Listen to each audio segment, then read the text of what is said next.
Going live. Right. Okay, I'm ready, good. set. Okay, go. Hang on. I'm All good. right. Hello and welcome to the Unkindness Lounge, episode 12. I am Lizardnutta, I'm Ravenclaw, and we've got special guest Jabonte tonight. aka Jabonite, aka Jabonet, aka Guitar Lord. All right. I don't know about the last one. I don't know about the second or third one either, if I'm being completely honest with you, but I don't think I have much say in those names. They won't go away. Oof. Yeah. All right. Well, go ahead. Tim. Before we get started, guys, in the chat, go ahead and talk and chat as much as you want. We see everything that you guys are saying. We just might wait till the end to acknowledge it, just so we don't get off topic and distracted, because we tend to do that already. So, and get your questions ready for Jabonte towards the end of the episode. And last but not least, if you're watching Lizard or Ravenclaw and you have an Amazon Prime subscription, you can subscribe to their channels for free. I recommend you do so. Well, thank you. Thank you. I was like, when you're like, canned, I was like, oh no, where is this going? Oh, I wasn't mentally prepared for that. All right. Sweet. So, Jabonte. I'm ready to delve into the mind of Jabonte. That's not really what we do on here, but that's what Well, we're it's gonna probably do a this good thing time. because it's scary and chaotic up there. So, when did you start streaming? So, really, it would have been the pandemic, May of last year. I streamed like maybe twice on Twitch in like 2018, and I think I literally streamed Thanks. one time on Mixer not too long after that, and that was it. And then streaming was always something that I had kind of been interested in, and then with the working from home and school from home and everything and having a lot more free time, I was like, well, might as well try it now. And yeah, May 15th, 2020, that was my first like stream with the stream as it is now. That's awesome. I didn't know that Nice. you even did one stream on Mixer. That's kind of cool. So it was really so I never really watched Twitch until the Fortnite craze happened. Honestly, I knew of Twitch, but I never ever watched it until I heard about Fortnite, and then that was when everyone was talking about Ninja. Everybody was talking about Ninja, so I booted up his stream one day just to check him out because I was really into Fortnite at the time. So I watched Ninja, and I think he was playing with Tim the Tatman. So then I checked out Tim the Tatman stream, and then he played with Dr. Lupo, and then they played with Courage, and that was kind of the snowball effect that got me interested in streaming and watching it and kind of being like a lot more interested in it. So I was like, oh, I have like some of the stuff to try this. I'll try right now. So what I used to do when I started streaming is I only had a laptop. So I would do the Xbox. You know how you can stream Xbox to your Windows, to your PC? Mm-hmm. So I did that. Then I did a display capture to my laptop. And then I had a wireless mic, like a lapel mic. And I sat across my room at the TV, streaming to that, reading chat on my tablet with a wireless keyboard to change my scenes and stuff.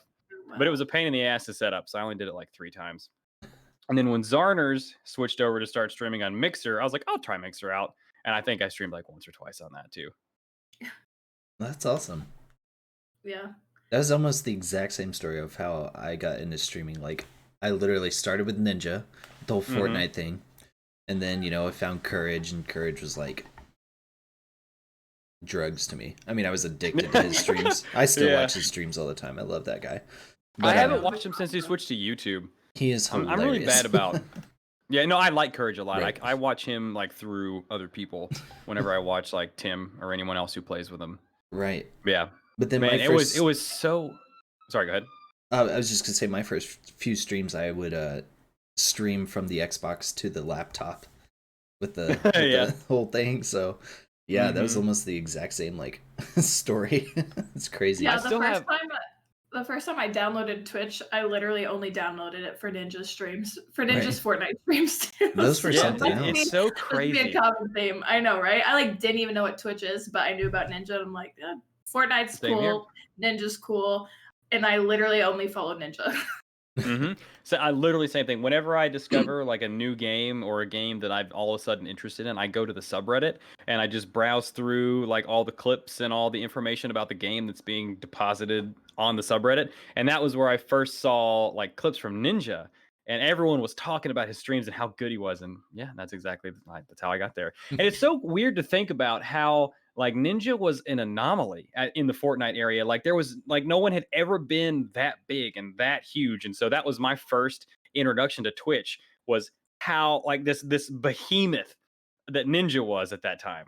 And it's so crazy to see how everything has kind of leveled off from the hype that was Fortnite. Yeah, which is weird to think about how that was my first experience with Twitch. Well, yeah, that's all I knew. I don't even think I realized like people streamed, like there was little streamers. Like I thought that was it. Like right. Ninja, Tim the Tatman, Courage, all of them. Like I thought that's what streaming was. Like I thought that was the people on Twitch. Yeah, so, basically almost like smaller Hollywood stars. Yeah. Yeah. It's crazy. Yeah. It's a cool world. It's a very unique, something that I never would have even considered had it not been for Fortnite, honestly. It's crazy. What was your first stream? It was Fortnite. 100% it was Fortnite. I actually won like 2 games. That's awesome. On that stream. I remember that. I was like, awesome. hell yeah. I'm going to get so many followers. I think I streamed Fortnite for like 2 years, and then I was like, yeah, it's not going anywhere. Yeah, like I'm not Ninja. Nope. Yeah, playing on Xbox. And the thing is, I don't know if you experienced this, Lizard, but when you would do the Windows DVR where you would stream your Xbox to your PC, sometimes it would just minimize itself. So I would stream my desktop for like an hour and a half at a time. Idea. That's so funny. I would look over at my PC to see, because I had my TV and then my laptop was all the way across the room because I had to leave it plugged in over there. And that's where the internet was too, and I didn't have a long Ethernet cable. So I would play on my TV, and then I would have to peer to check Streamlabs all the way across the room, and I would look over from time to time, and it would just be desktop. And I'm like, damn it, there's stream the wallpaper. Oh, that's funny. Yeah, there's still some clips, I think, on my Twitch from, because I started out on Twitch like 3 years ago. There's still some clips from like 2 years ago is my oldest one, of me playing like the floor is lava game mode. Back in Fortnite, like season 7 or 6 or whatever it was. So I don't think I have any. Sorry, go ahead. No, I was just saying I don't think I have any Twitch clips from Fortnite, but it's kind of funny. Not too long ago, I was flipping through the Xbox app, and I was like, you know how you can pull up your old clips that you have saved from the Xbox where you capture it there, and I actually had a few of old Fortnite clips from there. It was like Grand Theft Auto 5 from way back in the day, and then it was the Fortnite. Yeah, I was actually flipping through those not too long ago. It's so funny to think about how big it was. Yeah, it really is.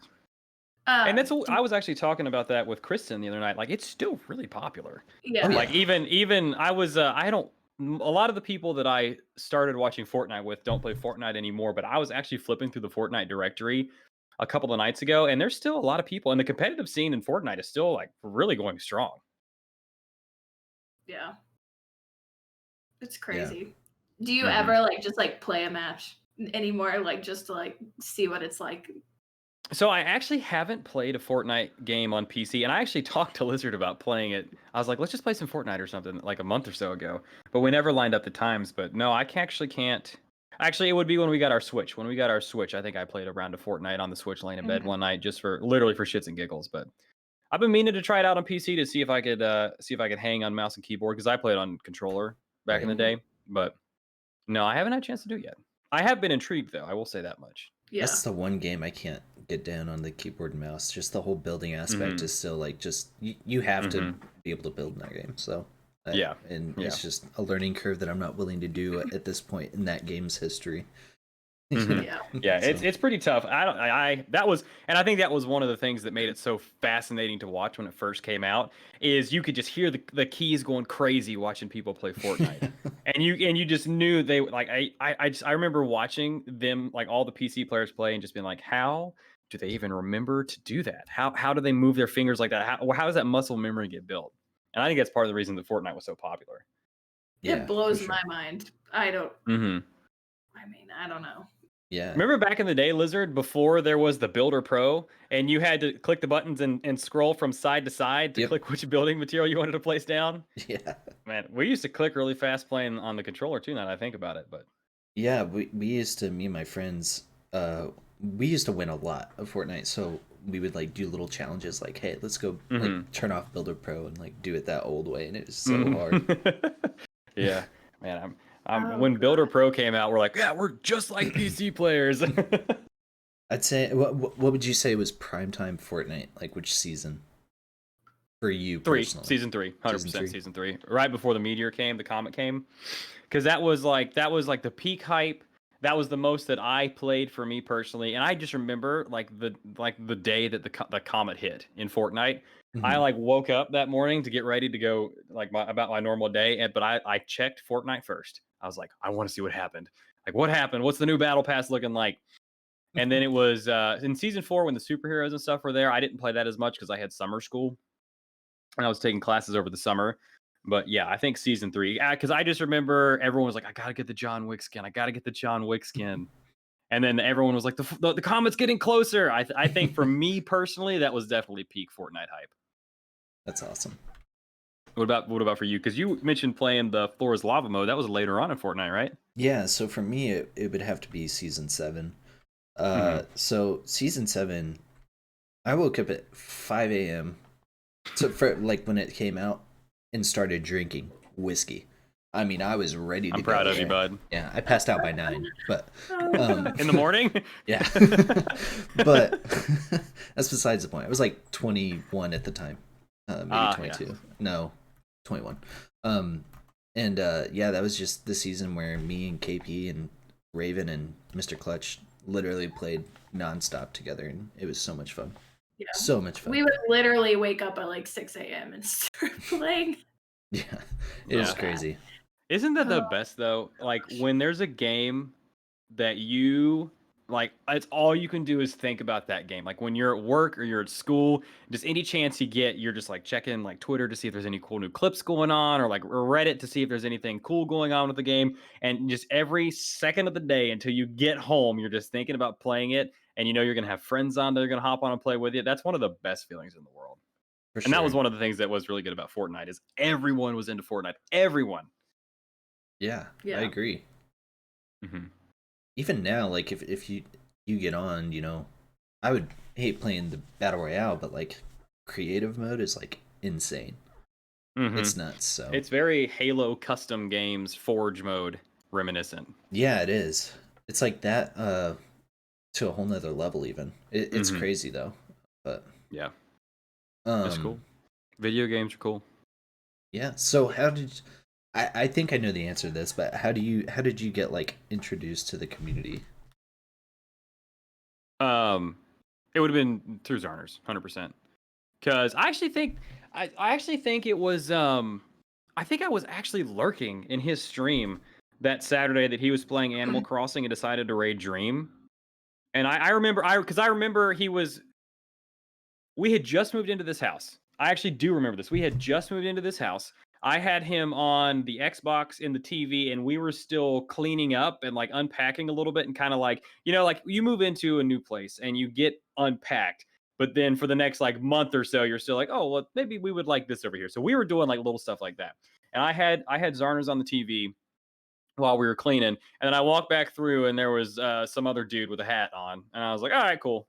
And I turned it off. And that was the first time I saw Dream. But yeah, awesome. that would have been it. And then obviously, as their friendship grew, I started to be introduced to more people. And fun fact, Lizard, I think you know this as well, but I actually talked to KP before I talked to you.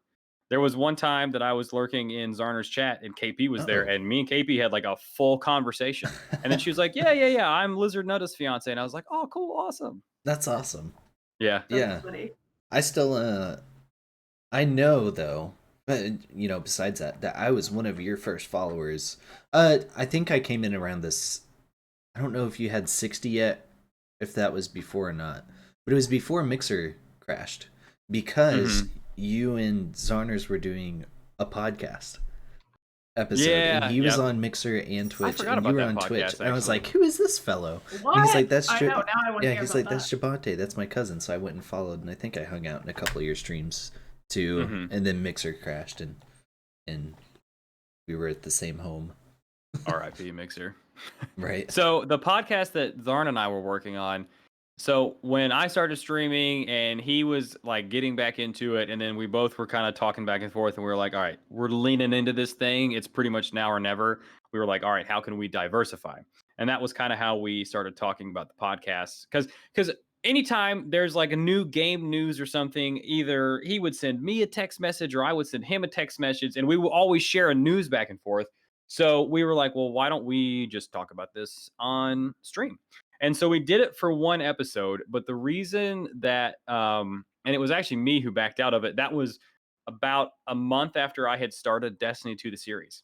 And I was like in the thick of that, and I just didn't have time for the podcast and everything. And so that was why I was like, I don't think I have time for this at the moment. It was the right call because Destiny 2, the series did very well. Yeah, it did. Yeah. So we had one episode, and it was called The Weekly Reset from J to Z. That was the name of our podcast. Awesome. You had that debut, and that was it. Yeah. Where did you do that? Lightning on in a Twitch, bottle. or? Yeah, it was on Twitch. Oh, how funny. Yeah, I'm pretty sure the episode is still on Spotify. I didn't delete the account or anything. That's yeah, amazing. I'm pretty sure it's still on Spotify. Huh. Yeah, but that was right after, I guess, whatever the equivalent of E3 was this past year. We just talked about the big video game announcements of the week. And that's pretty much it. Yeah, that's awesome. It took me a while to find out, or to find your stream, I think, Jabonte. I think it was through like Zarn, either Zarn or Lizard. Yeah, I'm trying to remember the first time you and I Because I remember popping into your stream one day and like chatting, and I'm like, I don't even know if he knows who I am, because I had heard like seen you chat and like heard of you either. I don't remember if it was Lizard stream or Zarner stream. Might have been Lizards, but I was like, I'm just gonna like start chatting and see what happens, if he has any idea who I am or not. I'm actually almost positive that I would hang out with Lizard while he was streaming Warzone, and you guys were all playing together before you started streaming. Yeah, that may have been it. I think that's exactly what it was, and I think it was you were doing that type deal where you had chat up and you would just kind of like talk through the mic into chat as well. And I'm pretty sure that's exactly what it was. Yeah, that is funny. It feels like that was so long ago for some reason. It does. It hasn't even been a year. I was like, it really couldn't have been that long ago, but it does. It's funny thinking about, like, I feel like I never remember how I got started, like, with people specifically. I feel like I do this every time. I'm like, I don't really remember. But here we are now. Of course, also at the same time, like we're coming up on May really quick, and that would have been about the time that we all met. So we have known each other, like all of us, pretty much for about a year now. Yeah. Yeah, like it's getting close to it. That's true. Yeah. And you meet, when you start getting into the community, you meet everyone like so fast, like so many people so fast that it's hard to like keep track of where it all came from and how it all started. Yeah, there are so many names that I see that I recognize that I can't remember if we've had any interaction, even if it was a little or like a lot. I try to keep up with it, but it could be really overwhelming. Yeah, it's definitely. Yeah, that happens a lot. Like I'll know someone, like we'll be talking in other people's chats and stuff all the time and stuff, and then like come 2 months later, I find out that they've been streaming this entire time, and I didn't know they were a streamer. It's crazy. So I've been like trying to click on everyone's name and seeing if like they stream and stuff, because I don't want to leave anyone out. I want to follow especially when they're like in your stream every time and you're like chatting them up and everything, and to find out they were streaming the whole time too. Yeah. No idea. And that's tough. It's tough because you want to support so many people, but there is literally not enough time in the day. There just isn't. Especially like when you're doing school and work, and then you have your own stream that you're worried about, and then when all that's over, you're just like, all right, well, I guess I'm just gonna go to sleep now because I'm exhausted. It's tough. It actually really is hard to like, with like just time management and stuff like that, to navigate because it's like, it was one thing when I got introduced to the community and literally all I knew was Lizard, and he introduced me to Dream Stream. So I just watched Lizard and Dream. But then as soon as I started meeting other people, like we were saying, like you meet everyone so fast, and a lot of people are streamers too. It's like hard to, because you want to support everyone, but it is definitely hard to find the time to be able to do that. Yeah, and I think that's one of the understandings that you just kind of have. Like that's like we're all coworkers in this. So that's one of the things you have to be like, I still love you. I can't be there all the time, but Right. I think that's like a pretty universal understanding. Yeah. With my old schedule, it was pretty easy to like watch people, and I was watching them all the time, and then like it changed. I have a normal schedule, and now I realize that it's really hard if you were like your standard like 9 to 5 I miss your job. morning streams, man. It was so nice to be able to like lurk. I feel like I haven't talked to you as much since you started streaming in the evenings. That's how I am too, because I'd be like cooking breakfast and I'd have him just up on the TV or like on my phone while I was cooking breakfast, and now I feel like I'm never in here. I miss all of them. Literally same. Well, I would always have him on my third monitor while I was just like piddling on school stuff in the morning, and now I'm just like, where's my lizard at? Phasmo Fridays are still around for a couple weeks at least. So. I know, man. I'll have to see if I can pop in tomorrow. Fridays are always a busy school day for me. I have 3 lab notebooks due tomorrow, and I'm upset about that. So I'll be in your chat in the morning in tears. I have a question. When you started streaming, was that before you were taking classes? No. Back in May, or were you already doing that? And so I went back to school in January of 2016. Oh. So yeah, I was supposed to graduate in May, but online school did not go very well. So yeah, I'll be graduating next semester. Has that been tough to like manage with time management, to manage like the school and streaming and stuff like that, or is it not too bad? It's not too bad. It's kind of hard to explain because online school and in-person classes are so very different from one another. It's for some reason, even though I'm taking like a less number of credit hours online, it feels like more work.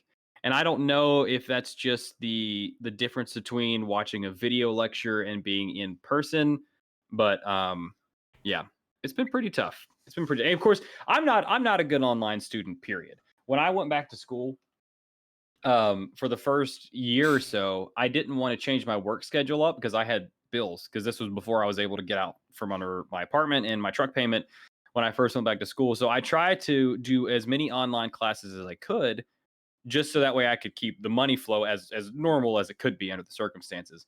But I found out very quickly that I am not disciplined enough for certain classes, especially the math heavy classes that come with an engineering degree, to do the practice problems and to study without the face-to-face lecture. So I already knew that I wasn't a good online student, but it doesn't help that obviously the longer I've been in school, the better my discipline is. I mean, I'm a 3.0 mechanical engineering student, which I'm extremely proud of. That is not like a flex or anyways. I worked very hard for that.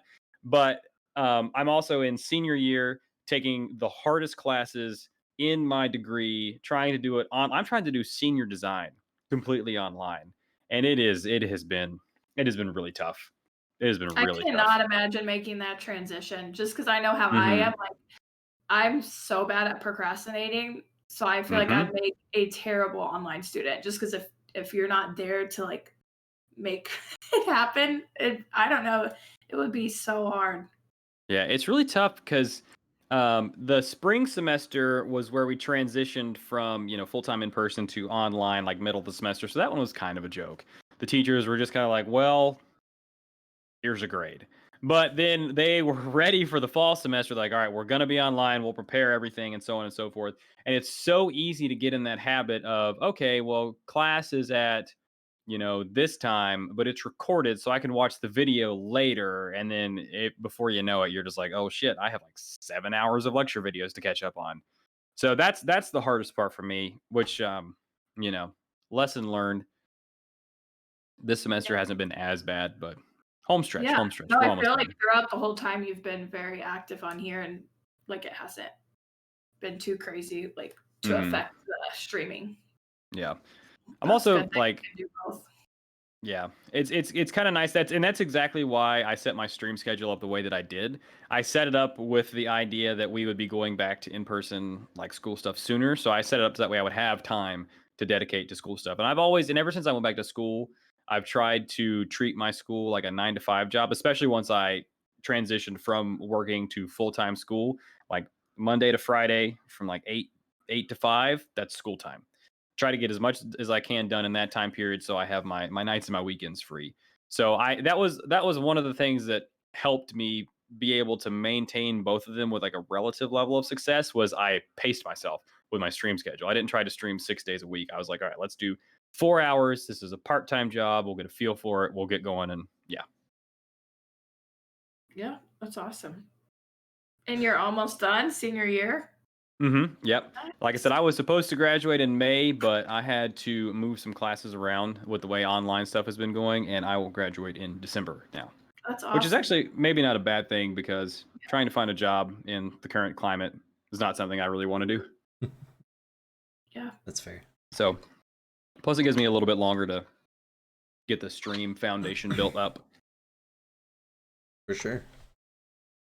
So, besides streaming, you started YouTube, and I know that was a project that you worked on for a long time. You put a lot of work into it. If you don't know, he did a Destiny 2 project for YouTube, and I am really glad that like the final results paid out the way that, or like paid off the way that they did. I mean, his trailer alone got, how many views does it have now? It's almost at 31,000. Yeah. Like it blew up. It was crazy. I remember talking to you, you're like, it's uploaded, and then like the next morning you're like, thousands of subs or views or something. I was like, holy cow. It was like every time you would refresh it would just I'm glad that you were a part of that kind of journey, because I don't think I've told anyone this, but I showed Lizard like the first drafts of my first couple of episodes on that, like way back. Yeah. But yeah, that was a lot of time, and I had given myself pep talks. I was like, okay, you have no subscribers on YouTube. You have to have a foundation of content. This is a cool and a unique project, and if nothing else, you like it. If no one watches it, that's okay. But I was like, but just don't get yourself beat up if no one watches it. It'll be okay. It'll be on. It's a slow burn. People will watch it. But I had everything set up ahead of time, and at 10 o'clock on Monday morning, October 17th, I believe it was, I posted it to Reddit. I posted it to Twitter. I posted it to YouTube. I posted it to Instagram, and it was Reddit that did it. It took off on Reddit. I guess I just posted it at the right time, and I got lucky with who happened to see it quick enough to get it, with the algorithm. But yeah, I'm very, very thankful that was at least seen. That's awesome, because I mean, you were working on that forever. Like, it was definitely not an easy task. So yeah, I worked on that from about June, July, beginning of July till October. Yeah, that was a big one. I can't believe that was the first thing I decided to do. Like, thinking about it now, I was like, yeah, I'll just take on this massive project. That'll be my debut into YouTube. Like, yeah, I'm glad I did it though. Yeah, and it's for kind sure. of crazy. Kind of set the stage for like, it was a good way for me to learn how to edit and get a feel for it and get like a good practice, and to give me an idea of the kind of YouTube stuff that I want to make in the future as well. So glad I did it. I was really proud of myself for seeing that one through. Yeah. So have you still been uploading like content onto YouTube since you did that? So I've uploaded. So I'm gonna keep the like my main Jabonte channel as just the Destiny 2 stuff, because I try to mimic what the bigger guys do on YouTube, like Cypher and Tim and Courage and Nick Merckx. All of them have multiple YouTube channels for like different things that they do, so that way the algorithm doesn't like take away their views. I don't know exactly how it works, but I know that they separate stuff into multiple channels instead of uploading multiple game type videos onto the same channel. So I try to mimic that, because I'm sure those guys know what they're doing better than I do. So I'm gonna keep the Jabonte channel to just the Destiny 2 the series stuff. So I got current on the story when I released the full series. Then a couple of weeks after that, there was like a live event that tied into the story. And then after that, there was the big fall expansion with all the story that was released for that. Excuse me. And I've been working on that as like the next iteration, like the next season of Destiny 2 the series. But I haven't been in a big rush because the story is still in the game, so people can still play it. Plus, I've been trying to like take my time with it so I can maybe like up the quality a notch on it. So I've got 2 episodes of it completely done. And I think it'll probably end up being like 5 or 6 episodes, and I'm just kind of slowly working on it. That's awesome. Just a second. Autumn's Toys, thank you so much for the raid. Welcome in, everybody. If you haven't been here before, we are on episode 12 of our podcast, Lizardnutta Nice podcast, the Unkindness Lounge. And we've got guest Jabonte on today, where we just talk about I don't know where I am on her screen. Gaming and their, all kinds of streaming, gaming, all kinds of stuff. So thank you so much for the raid and welcome in, everyone. Robbie, thank you so much for the resub. You're awesome. And yeah, we'll continue. So you have your, did you make a second YouTube yet for other, like, just other gaming stuff? Or so actually what I think I'm gonna do, so I have a guitar channel, which I was streaming me learning to play guitar. I stopped streaming it because I was like, I feel like I could just be more productive in learning guitar if I didn't stream it. So I stopped streaming it, but the goal is to later on down the road, like, do more guitar related content on there. But that will be a ways on down the road too. And then I think I am going to make, so I have a Escape from Tarkov series in my mind that I want to work on, that I'm probably going to make a separate channel for that. And that's pretty much all I have in the works right now. I mean, YouTube is not easy, so yeah, I might do some like motorcycle stuff for YouTube as well too. That's something I've always kind of wanted to do. We'll see. I'm at the point where I have more ideas than I have time, so I have to start picking and choosing. Yeah. So, which I would prefer to have more ideas than less ideas and all the time in the world. So I'm not going to complain too much about that. Yeah. Yeah. So you are in the process of learning guitar. Mm-hmm. How is that going? Well, I hit kind of hiccup. So I was doing really well. I've been playing for, I think it was like every day for like 60 or 70 days. But the guitar that I've had since I was 16. And it was made some years prior to that. So my guitar is like 20 years old. And I didn't play it a lot until, later on. I never played it when I was in high school, and I just dabbled a little bit in like my 20s. And so when I started to play it recently and like actually really like start to learn to play it, I started to learn about the instrument. I was looking at all the things that are kind of wrong with it. So I actually had to take it apart and do some maintenance on it. And just for the sake of making a long story a bit short, I ran into some hiccups. So my guitar has been in pieces on the table for about a month now, which is why I went ahead and got another one, which I had already picked a new guitar that I wanted to get for myself later on. I told myself that I would treat myself with another guitar once I actually full committed, and I stuck with practicing and learning and actually made some progress. And so I had already picked that guitar out. And then after my guitar was sitting on the table in pieces for a month, and I was just chomping at the bit because I haven't practiced in a long time, I went ahead and ordered me another guitar. This guitar, actually.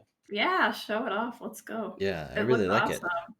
For those of you that don't know, Jabonte was doing some guitar streams on his channel for a while. So it was pretty. That looks so cool. I really, really like the blue. I do too. Blue. I like that it has the white trim and then the black on the back. That's really nice. Yep. Yeah. It's a really pretty guitar. It really is. So I got it yesterday. So I did my first practice last night before stream, and then I practiced this morning again. So somehow in like 3 weeks, all the calluses on the tip of my finger have managed to go away. So I have to relearn some habits and build up some strength again. But that's super exciting. It looks awesome. Yeah, I'm really excited. So if you guys didn't know this, I grew up with music. I did marching band and everything through high school. Cool. I played saxophone through middle school, and I marched the saxophone in high school, and I did jazz band and all that stuff as well. So I was really into music, and then when I graduated high school, I got out of it. So it's been really nice actually to get kind of back into it. And the funny thing is that the more that I practice guitar and the longer that I've spent practicing it, like I've been getting back into just listening to music more, especially since I don't have a commute anymore. I had like stopped listening to music because I wasn't driving as much. So yeah, I've been really, really getting back into music again recently, which kind of sucks because you can't listen to music on Twitch because of the DMCA stuff. So I've just been like, I know. where can I put all this musical energy at? There are some artists that are like, working with Twitch to get most of their music that they own personally. That's the big problem. To be allowed on Twitch. So be on the lookout for that, because it's That like would be every nice. day At least, new artists are, but some of them only own like from this record on because they signed like a stupid deal when they were young and stuff, and you know how it goes. So but it's actually kind of funny you mentioned that, because one of my like favorite bands, I found out not too long ago that their music was DMCA free. So I've been listening to them on like repeat on like the intros, like the intro screens and stuff like that recently. That's cool. It's definitely a hard workaround right now. So that's awesome. I've been using Twitch. Twitch has their own app called Twitch Soundtrack, and it's like guaranteed DMCA free music, and it's directly from Twitch. I've been using that, and I actually have not been super disappointed with the library. I mean, it's nothing that I'm gonna like jam out to on a car ride, but for the purpose of having background music for like a starting screen or something, I actually was impressed with that. Twitch soundtrack. Well, that's cool. If you're a streamer, check that out, guys. Yep. Integrates. The only thing that I don't like about it is that it tries to take over your audio a little bit. So like you have to, like I have to turn it on before I open OBS, because if I open OBS and then I turn it on, it tries to do something funky with my audio sources. That's my only complaint. But otherwise, music selection is not too bad. You just have to intimidate it. Say, hey, I'm in charge. Man, audio issues as a streamer are the worst. Yeah, for sure. Or frame drops. That's not fun. Yeah, also that. But especially when you're not tech savvy, it's definitely So, Jabonte, how long have you been playing video games for? And do you remember what your first video game was? Oh man, as long as I can remember. And I'm pretty sure the first video game I can remember playing was Donkey Kong Country, or a game called Pilot Wings on the Super Nintendo. So the Super Nintendo was the first console that I can remember getting, and it was one of the elders at our church. It was their son's old Super Nintendo, and they gave it to my parents. And we took it home, and it had, the Mario on it, and Donkey Kong 64, or not 64, Donkey Kong Country for the Super Nintendo is the one that pops into my head first. But there was also a game that I remember playing more called Pilot Wings, and it's actually on the Nintendo Switch store. If you get the Nintendo Switch online and you go to the Super Nintendo, Pilot Wings is on there. But when I was a kid, I was obsessed with planes and flying and skydiving. So I would play that game over, and that's what it is. You're at like this little like airport, and you are a skydiver, and you have to like fly through rings, or you fly like a little biplane and you have to hit the dots in the sky. And it's all like really, Super Nintendo graphics, really 8-bit pixelated and hard to see. But I loved that game. I loved that game. That's awesome. Yeah, that's a little fun fact, actually. I don't know if you knew this, Raven. You might, but Jabonte actually, I don't know if he still has it, but he had his pilot's license at one point, didn't you? What? I was working towards my pilot's license, and then but I realized how before, expensive right? it was. Yeah. I have about 60 hours of flight time. I have flown an airplane by myself. Yeah, that is really I've also cool. been skydiving twice too. Still obsessed with planes and skydiving, but it's expensive. It's not a cheap hobby. That's cool that you, from when you were like a little kid, were into that and it stuck with you. That's pretty cool. That's actually what I did, like right after I graduated high school. Instead of going to college, well, I waffled around trying to figure out what I wanted to do, but I ended up just being like, I've always wanted to fly. I don't want to go to college right now. So I took a year off and I worked on my pilot's license. And about the time that I went back to school the first time, I got a speeding ticket. And that kind of ruined the last little bit of my finances. So I was never able to finish it. But yeah. It was 60 hours in, or you have 60 hours left? I have 60 hours of total flight time. I would have to, at this point, I would have to redo all of it because it's been so long since I've done it. Yeah. So maybe one day, but like it's not cheap. That was part of the reason that I kind of like strayed away from it, is because it was so expensive. Right. But There is Yeah. nothing like it. I'll have to dig up some old pictures. I don't have my personal Instagram anymore, but I still do have some pictures because we were south of Charlotte was the airport that I flew out of. So I've flown a little airplane into Charlotte Douglas before in front of like a 737, and I've flown around downtown Charlotte. I flew. So what I did, one of the things you have to do for your training is you have to do a solo cross country flight, and cross country is not actually cross country. I think cross country, if I remember correctly, was 25 miles or greater, and then the long solo cross country was 50 miles or greater. I think, as the crow flies, is how they like named those. So to get the requirements for my long solo cross country, I flew out of the little airport that I did all my training at. I flew down to Wilmington to the airport at the beach, landed, went into the FBO and had some lunch, and then I flew back. And I did the whole thing by myself, and it was kind of boring, if I'm being honest with you, because when you're at altitude, like there's no radio, there's no music or anything when you're up there, so you're just kind of cruising and you're just listening to the radio of other planes and other like air traffic and stuff in your ears, but there's no like audiobooks or anything up there. I remember being just kind of bored waiting to get back. But yeah. That's really I mean, cool. that's been I had at no least idea. 10 years ago. Yeah. I would be Dang. terrified. So that was just like thinking about out of this. high school, like right out of high school? Yeah, I was 18, Dude, you like were brave. like from 18 to 19 is when I did it. Oh my gosh, there's no way. And you've been awesome, though. skydiving twice? Mm-hmm. Did you like it? That sounds Yes. really cool. Yeah, I did. He went twice. That was Oh yeah. I hate it. They had to drag me out of the plane for the second one. that makes sense, guys. That is something that I still am interested in, because that's a lot cheaper of a thing to get into. Like if you have your own parachute, which a parachute is expensive. Excuse me.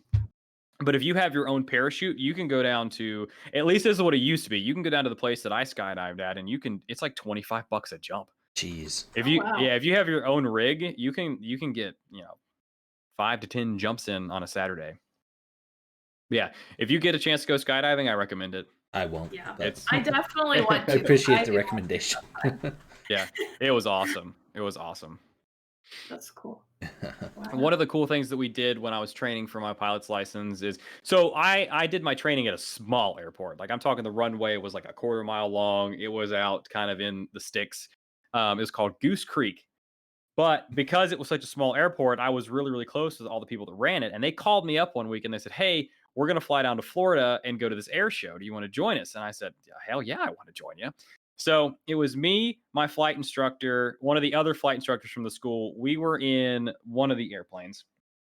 It was a Warrior. I don't know if that doesn't mean anything to you, but it was one of the lower wing airplanes, a 4-seater. And we took off and we flew from Indian Trail, North Carolina down to, I believe it was Lakeland. It was at the Sun and Fun Air Show. But I had never seen anything like this, and I don't think I'll ever see anything like it ever again. But because they were doing the air show and so many people were flying into the air show to visit, they put all the airplanes in a holding pattern. And there was a lake off the end of the runway, and that's where the holding pattern was. And I kid you not. I was sitting in the backseat of this airplane. My flight instructor was flying. There was a plane on our other side. There was a plane on our left side. We were flying 3 wide in a circle around the lake. There was 3 above us, 3 below us, and it was like that all the way around the lake. And then they would be like, they would call it the tail numbers. They'd be like, so, land now. It was one of the most surreal things I've ever seen in my life. It was like you were in traffic on a highway, but you were, 2,000 feet off the ground. And you guys just kept like circling till you landed or whatever? Yep. That's cool. They would call you one at a time. So we actually weren't landing on the big runway. There was a taxiway off to the side, which is about the size of the runway that we actually flew out of. And there were big colored dots, like the size of like a truck, on the runway at different spots. And they were for different size planes. They'd be like, "All right, you come here, hit the blue dot." So we would have to coast down the runway, and then we would touch down on the right dot. Then they would taxi us off, and we parked the plane. Yeah, that was a fun weekend. I remember camping underneath the tent and drinking Natty Light for the whole weekend. Oh my gosh. Natty Light. What a fun time. I got a pretty funny story that's totally off topic. So my sister actually had her baby on some day this week. I don't remember. I can see how Natty Light would help you make that connection. But well, I can definitely see it. we were visiting my parents over the weekend, and they had bought like a little baby onesie for the baby because they headed out there for the birth and stuff. And I don't remember what the shirt. Oh, it was a Kobe Bryant shirt because we're huge Kobe Bryant fans, right? The one that came in was a Natural Light baby onesie. What? Yeah. And if you know my parents, Makes that's sense. like. No, that's what I'm confused about. That's why I'm confused. So, that was an accident, right? Yeah, they butchered that order a little bit. So. Oh, so they got that was an accident? Yeah, they sent them the wrong one, and they're like, so we'll send you the right one. Intentionally order a beer onesie for their grandchild. They are not the type to be doing that. Yeah. Okay. Yeah. Oh nope. Definitely not. That is so funny. I wish I could have seen your mom's reaction. I wish I would have been there when they got it. They were dying laughing though. But did they bring it or send it back? Oh, I doubt it. I don't know what they did with it. They probably threw it away, honestly. Oh, that's funny. But anyways, I knew this would happen on this episode. We started off. What was your first video game? Oh, so you fly airplanes with Natty Light. I'm like, have we asked any questions that we normally even do? Right. Yeah. Oh gosh. So your first console was the N64 or the Super Nintendo? Super Nintendo, yeah. After that, which route did you kind of go with the consoles? After that, do you remember? Was there like a big gap in between any of them, or was it pretty consistent? No, it was pretty consistent. So it would have been Super Nintendo, Nintendo 64, and then actually, well, no, we had a GameCube as well, because GameCube was after Nintendo 64, right? There was no Nintendo in between those, right? Other than like the Game Boys and stuff. Which those are handhelds, but still. So it was Super Nintendo, Nintendo 64. Back in the day when you could have a PlayStation and an Xbox at the same time without being completely broke. I had the original PlayStation, the original Xbox, and then I had the PlayStation 2 and then the Xbox 360. But I never got the PlayStation 3 or the PlayStation 4. Gotcha. So I missed out on a lot of the PlayStation games between that time period. I don't know. I do want to get a PlayStation 5 just so I can play some of the exclusives, but it would pretty much only be for the PlayStation exclusives. And I also kind of want to hold out. Exactly. And if Horizon Zero Dawn came to PC, that means there's a chance for other PlayStation exclusives to come to PC. So, but I really want to play The Last of Us. I've never played a God of War game. I've never played an Uncharted game. I had a PSP, actually. I think that was the most, because PSP came after the PlayStation 2, if I remember correctly. I might be wrong. I think that would technically be my most recent PlayStation 2. Or PlayStation console. I was trying to think of PlayStation exclusive games, and I thought of Twisted Metal, and I remember having Twisted Metal on my PlayStation Portable. Well, when you start, rocking out on your guitar concerts, you can take donations. Right. This is a charity concert for Jabonte's PlayStation 5. Right. Yeah, dude, I forget about the PSP. I actually had a PSP as well, and I played that thing a lot. Me too. I played my first FPS game on that, actually. SOCOM. Dude, I was about to say Navy Seals. SOCOM 2 Navy Seals. Yes. That was Yes, I had that exact same game, dude. I beat that campaign like 9 times. Yeah.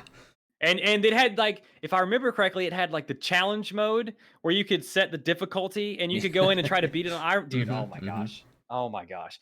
I remember taking my PSP to visit family in Ohio, and they didn't have internet or anything up there, which this was back before Wi-Fi. Right. But I remember playing the SOCOM Navy SEALs, trying to beat the challenges in the back of the truck on the way up there, and sitting in the recliner at my grandma's house while she was watching Jeopardy, trying to play the SOCOM Navy SEALs challenges. Dude, that is a blast from the past right there. I had forgotten all about that game. I'm so glad I brought it up. It's such a good game. Yeah. I don't know if you remember. I remember in junior high, everyone would have their PSPs for like recess. Mm-hmm. Not recess. Yeah, I guess you don't they're have recess in junior good. high, but like whatever open class hours and stuff like that, Mm-hmm. like everyone would be like huddled in the back playing their So PSP. here's the question: your PSP, what demo disc did it come with? Like, it came with a demo disc with a bunch of songs on it. Did you have that, like music videos and stuff? Yeah, I remember 2 of the songs. I had a Coheed and Cambria song. There was like one rap song on there, but I can't remember for the life of me what it was. Remember, and you could buy movies for the PSP.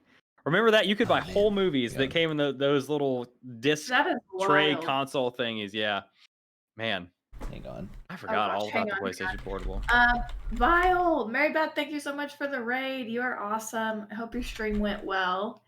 And yeah, welcome in, guys. We have Jabonte on for episode 12 of the Unkindness Lounge. What are you laughing? Yeah, this is the only song I can remember. I was getting it mixed up. I knew Chris Brown was on there, but it was actually in this song. It was David Banner, "Get Like Me." Get Like Me. That was the song. I think mine had a Chris Brown song on it too. I think there was another Chris Brown too. I don't remember, but yeah. Yeah, those were the songs there was because I one, like not all the demo media discs were the same. Right. Because I remember I there was one song on there that I could remember, but I couldn't remember. Like, I remember the song, but I didn't know the name of it. So I tried to look it up at one time, and I remember discovering that there was more than one type of demo disc that came with the PlayStation Portable. Do you remember? I totally forgot about that. The level on the SOCOM game where it was like you had to use your night vision goggles. It was like not off the top of my head, probably. Oh, man, that was like one of the hardest things I ever had to go through. Which I was also way too young to be playing that. Like, I was a little kid at the time. I was in elementary school for sure. You're gonna say I was pretty young. Yeah. I think I was like a sophomore in high school or something when I was playing my PSP. Yeah. We were playing SOCOM. I had Twisted Metal that I would play a lot, and I had Madden 06, 04, something in that area. One of the Maddens. Right. It's funny now to think of like those old handheld. Mm-hmm. I know, right? The PSP was sick too. I don't know if you've ever seen one, Raven, but because the junior high people. Yeah, and we got in like after I was like older. My little brother got one from somewhere. Nice. Someone gave him one, so he had one that we were all like playing. Because I had never actually played one, and then like someone gave him a PSP and a Game Boy, and I was like, "Ooh, I never got to play these things." Like, let's go. They're pretty. Yeah, I remember having the Game Boy Advance with the plug-in light, so you could see the screen before backlights were a thing. Man, blast from the past. I had forgotten all about the PlayStation Portable. It's crazy how quickly like technology advances, because that doesn't even feel like that long ago. That. Yeah. Yeah, and now we're playing. Like, it really wasn't that long ago. We were playing Halo 3, and we thought it was the most incredible graphics we'd ever seen. But comparing that to cutscenes in games now, like compare the original Modern Warfare with the cutscenes in this most recent Modern Warfare, and in 10 years, it's insane how far video games have come. Yeah, it's wild. Yeah, it's pretty incredible. So I mean, now that we know like your history with gaming and stuff, what has been your all-time favorite video game you've ever played? Man, I knew you guys were going to ask me this, and I really struggled to figure out what I was going to say. Because my gut reaction is to say Halo. Because that was, like, one of the first games that I can remember, like, beating the story on and, like, being really, really obsessed with and playing it over and over and over again. And because Halo was my transition into more of the modern style of gaming, like, when I got Xbox Live, it was so I could play Halo 3 online. So my gut is to say Halo, but there are so many games that like I've just spent an exorbitant amount of time in. Obviously, Destiny. I love Destiny. Guitar Hero. Guitar Hero is another, and Rock Band would be like ones that I obsessed over and really, really enjoyed a lot. And then like some of the single player games that I think of are probably just because of like recency bias, but I did finally play The Witcher 3 last year. And that game was incredible. It just really was. It was just good from top to bottom. I really did love that one. So yeah, that's like the world's hardest question. I'm pretty sure. Well, I mean, what would you guys say? What was your all-time favorite game? We put us on the spot. boxing. I mean, I don't have much history with video games, so like the first real game besides Fortnite. Well, I mean, like when I was a kid, I had a PlayStation 1 with like a few games that we just got for free. So, but other than that, like I had a Nintendo DS, and then I literally did not play anything until Fortnite. Fortnite was like my actual introduction into video games. And then the first like actual game I played that wasn't Fortnite was Breath of the Wild. And so I like fell in love with that game. So I always just say that because that was like the first actual video game I played that wasn't Fortnite, and I still play it today. Like I love that game so much. So. And I'm glad that I asked you that because I had forgotten about the Breath of the Wild. It's because so when you think of all-time favorite game, you're like my brain just like automatically history. Exactly. It reaches back into the past when there are so many good games like close. Right. Breath of the Wild was so good. I need to revisit that because I never played the DLCs for it. But I loved the story for that. What about you, Lizard? Besides Wii boxing. Yeah, no. Besides Wii boxing. Yeah, I would have to go with Skyrim probably. That's a good one. / probably Fortnite, but I also hate Fortnite. Like that's probably my least favorite game at the same time. It's an abusive relationship. Yeah. Right. It is. But there was a time when, I mean, Fortnite was the most fun thing in the world. I mean, it just was. I mean, as much as it sucks right now, you can't really ignore all the we had some awesome even just thinking about it, if I think about like the old map and some aspects of it, I'm like, I just get chills. I'm like, that was the best. I'll never forget. It was so much fun, man. It really was. I remember, I mean, I started playing it when it came out, like season 1, and I got my first win, and I was living with my parents in their basement playing like on the couch, and I was just shaking. Like I had like 2 kills because I was hiding in a bush the whole time. I was just shaking. I was like, oh my god. And then from then thousands of wins, well, not 2,000, but over 1,000 wins to come. I mean, I played that game for 3 years. I don't think that's an uncommon thing. I remember my first Fortnite win. Right. I was wearing like the first ever Twitch Prime skin, and I was in the final circle, and there was a guy who was skybase above me, and he fell to his death. Right. And I had like 3 or 4 kills. I was looking for him, I couldn't find him, and then he fell out of the sky on my lap. That is that's great. Yeah, it's hard for a game to still be out, and like you like think of how fun it was, and you're like, okay, I'm just gonna play one game, try to like relive just those to memories. recapture the magic and just a little bit. Just like so not even the same. It's so different, and you're like, wow, this really sucks. It's almost like sad. Like I get it, like you got to change things, but it wasn't until all right. Fine, you talked me into it. We're all playing Fortnite one night next week. Hey, I'm down. Yeah, it wasn't until the Modern Warfare came out, 2019 Modern Warfare, that like I realized I wasn't having fun playing Fortnite anymore. Because like I was still, me and another guy would crank 90s, and if I won, cool. But it's not the same as like camping in a bush and like shooting a rocket launcher at someone right next to you and killing both of yourselves. You still get chills. The thrill of it is gone, Yeah, and I mean, I've gotten even my first like Warzone win. It's just it'll never live up to that hype. None of And I feel like now the generation, like it's definitely, I feel like for the most part, it's definitely a lot younger people that play it. Like now, it's all the kids and everything. It's just and they're cracked out of their minds. Literally, it's so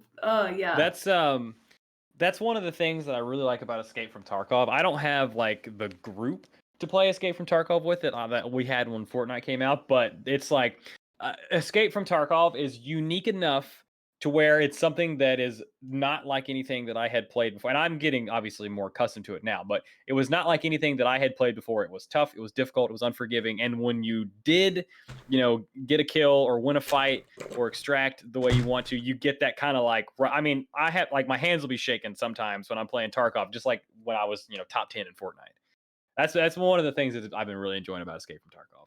Yeah, That's cool. Yeah. for sure. Do you stream that game, Jabonte? Yeah, so I obviously was streaming Destiny for all of my streams, and then a couple. Actually, I think it's been a couple of months ago now. I've been playing a lot of Destiny, and the new stuff in Destiny I had been playing a lot of.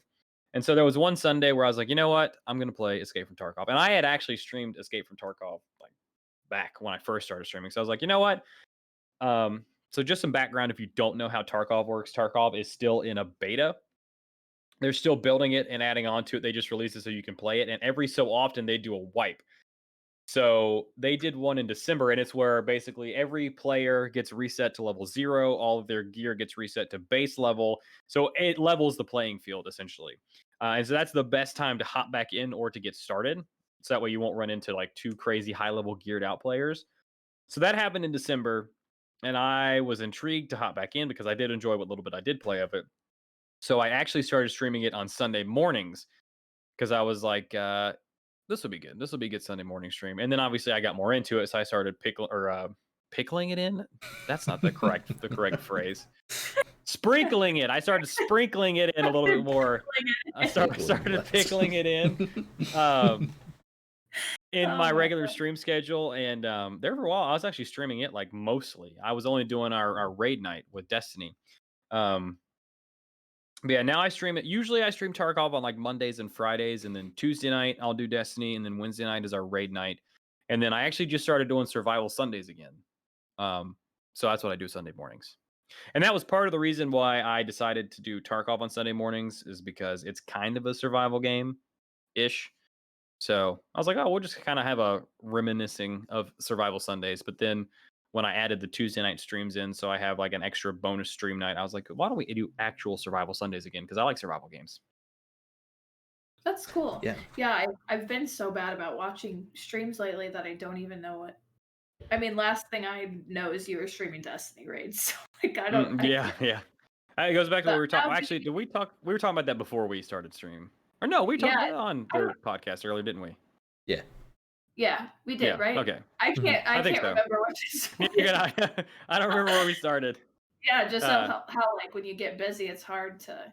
Yeah. I try to. It's a hard balance because I try to to use Twitter enough to keep up with my friends, but I also try not to get stuck in the hole of scrolling Twitter, you know, because that can be a real time sink, and it's not a very productive time sink. But I try to keep up with everyone as best I can. For sure. But it's tough. Yeah, I mean, you know, it's hard to find that feeling in games sometimes, though. That it's just. Yeah, I feel like it's almost like an overwhelming. Rare. Yeah, it's definitely rare to find a game that like pulls you in like that. Right, for sure. And on the flip side, like the reason Skyrim was my favorite is just because you can get lost in that world. I mean, and I did. I mean, everyone has their. I feel like everyone has their one game where they just get lost in the world. Like Skyrim is that for me. I mean, just incredible. So, just two complete. I don't know why I just thought about this, but another game that I played when I was younger that I really loved, that it was one of the first like stories that wasn't a full RPG, but just like more of like a linear first person shooter story. But one of the first stories I can remember being kind of blown away with how it all happened was BioShock. I remember the first time I played BioShock, just playing that game and being kind of fascinated with it. I think I was like a sophomore in high school, but I remember playing it and finishing the story and just being like, whoa, that was a good game. And actually, replayed those not too long ago. I love the BioShock series. I think it's a really cool atmosphere and environment. That's awesome. That is cool. So, what do you have now besides your PC? Do you still have Xbox?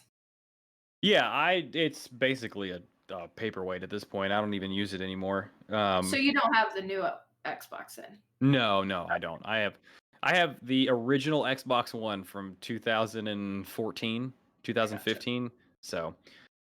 So it's in the living room. I was using it as a Twitch machine for a while. But so I actually have my PC set up to where I can use my PC in the living room now. All I have to do is turn this monitor off and turn the TV on, that it auto like switches all my settings and everything. I have it hooked up with an so but TV is on the other side of this wall.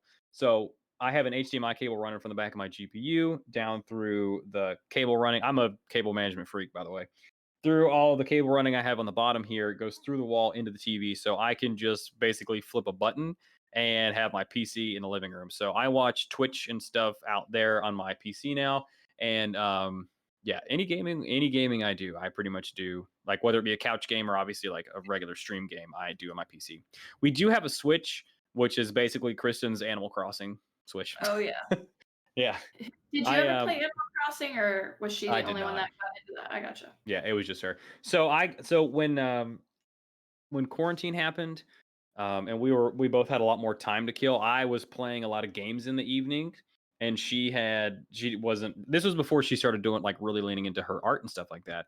But we had the Switch, and she liked to play Mario Kart, but she didn't really have like a game that she enjoyed. And I had a feeling that she would like Animal Crossing, so I got that for her like right after we went full-time work from home or something like that. And yeah, so, and it kind of sucks because I can't make my own island on the same Switch. Yeah. So I never even bothered with it. It is expensive when you get your, other person into that. Cause that's how I finally got my husband into it, and I'm like, oh shoot, now that means we have to buy another Switch and another Animal Crossing. So it's and we contemplated it. We contemplated it, but Animal Crossing doesn't interest me a whole bunch, like personally. Not enough to spend $200 on exactly. $300. Exactly. it would just be a bonus Mario Kart machine for when we were all playing Mario Kart together. That would have been pretty much it. So, and it is still really fun, but it's also phased out from what it was a year ago, the hype that it was a year ago. So, well, they couldn't have released that game at a more perfect time. A highly anticipated sequel to a beloved franchise, right when everyone is staying home full time. Yeah, and especially a game that like spreads that almost like community, friendship, love. It was a way that everyone could still be together without leaving the house. So it definitely did come at the perfect time. Though I will say the new Switch is rumored to have 4K resolution, and if that's the case, might have to get another Switch. Honestly, I haven't even heard anything. I didn't even know they were making a new Switch. So. I have just seen whispers of it, literally this week. So I don't know how much truth there is to it, but I've heard rumors that there's going to be a Switch with upgraded hardware and 4K resolution. I mean, they've got to see how successful the Switch is, I'm sure. Oh, yeah. Right. It's Nintendo. They can do whatever they want. So. Literally. I was about to say the same thing. Nintendo could Nintendo could send a build-it-yourself Switch to where you have to do all the soldering and everything, and they could sell it for the same price. They could piss on a brick and I would buy it. Yeah, pretty much.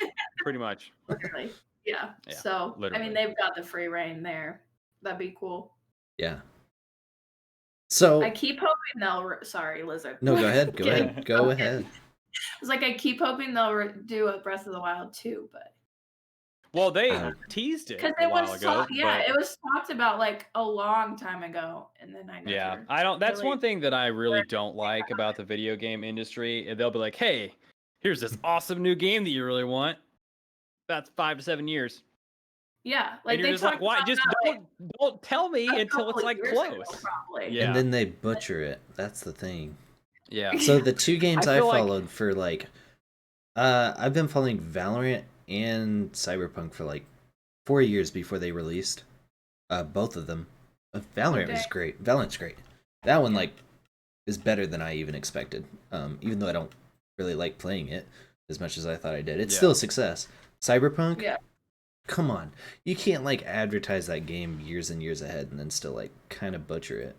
I mean, not saying it's a bad game. I don't want to take anything away from it. But it was I'm sure it's a good game, but for what it is, come on. It is how it's the way it was released. It's right, exactly, for sure. Yeah, it boils down to the suits wanted their paychecks. They didn't care about anything else. Yeah, it's just you can't hype up a game like that and then release it a way that you did, which is a common theme lately. I was worried about Cyberpunk, I'll be honest with you, because The Witcher 3 is one of the most beloved games period. Everyone says, what's the best Mhm. single player game out there? A lot of people say The Witcher 3. Right. That's a very high bar, a very high bar. So I was already worried for the level of expectations that were set for Cyberpunk, as well as the delays and, the years of hyping it up and the pandemic. I was worried about that one, but Mm-hmm. we'll see if it's salvageable. I mean, I've Could heard be. that the updates and stuff are good. I've also heard that the game was enjoyable if you weren't playing it on console. So, yeah, I'm looking Yeah. forward to playing it eventually. It just went from like pretty high on my check it out list to uninstall, and we'll circle back to it when I have time. Yeah, we'll try this out later. I'll wait for Yeah. Steam, like a Steam sale to come out where it's like, right.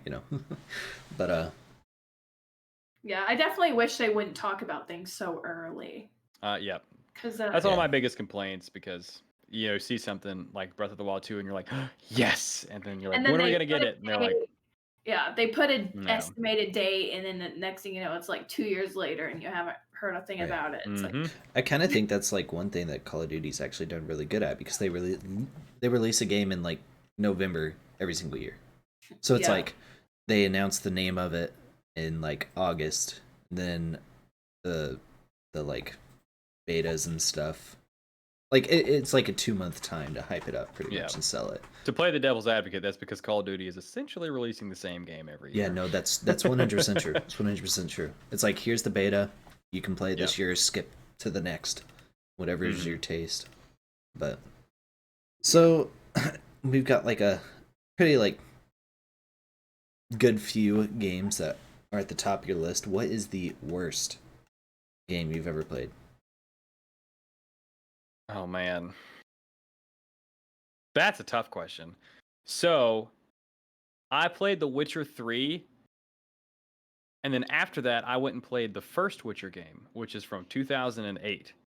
And that game, the story was okay, but it was a clunky nightmare. Yeah, I'm sure going back to back was tough with that one. Yeah, and it's different combat style. Obviously, the graphics are bad, but because of its time frame, which is that's like I can deal with that. But that was one of the only games that I can remember just in recent memory that I just finished it, and I was like, I don't care about anything else. I'm not doing any side quests. I just want to be done with this game so I can know what happens at the end.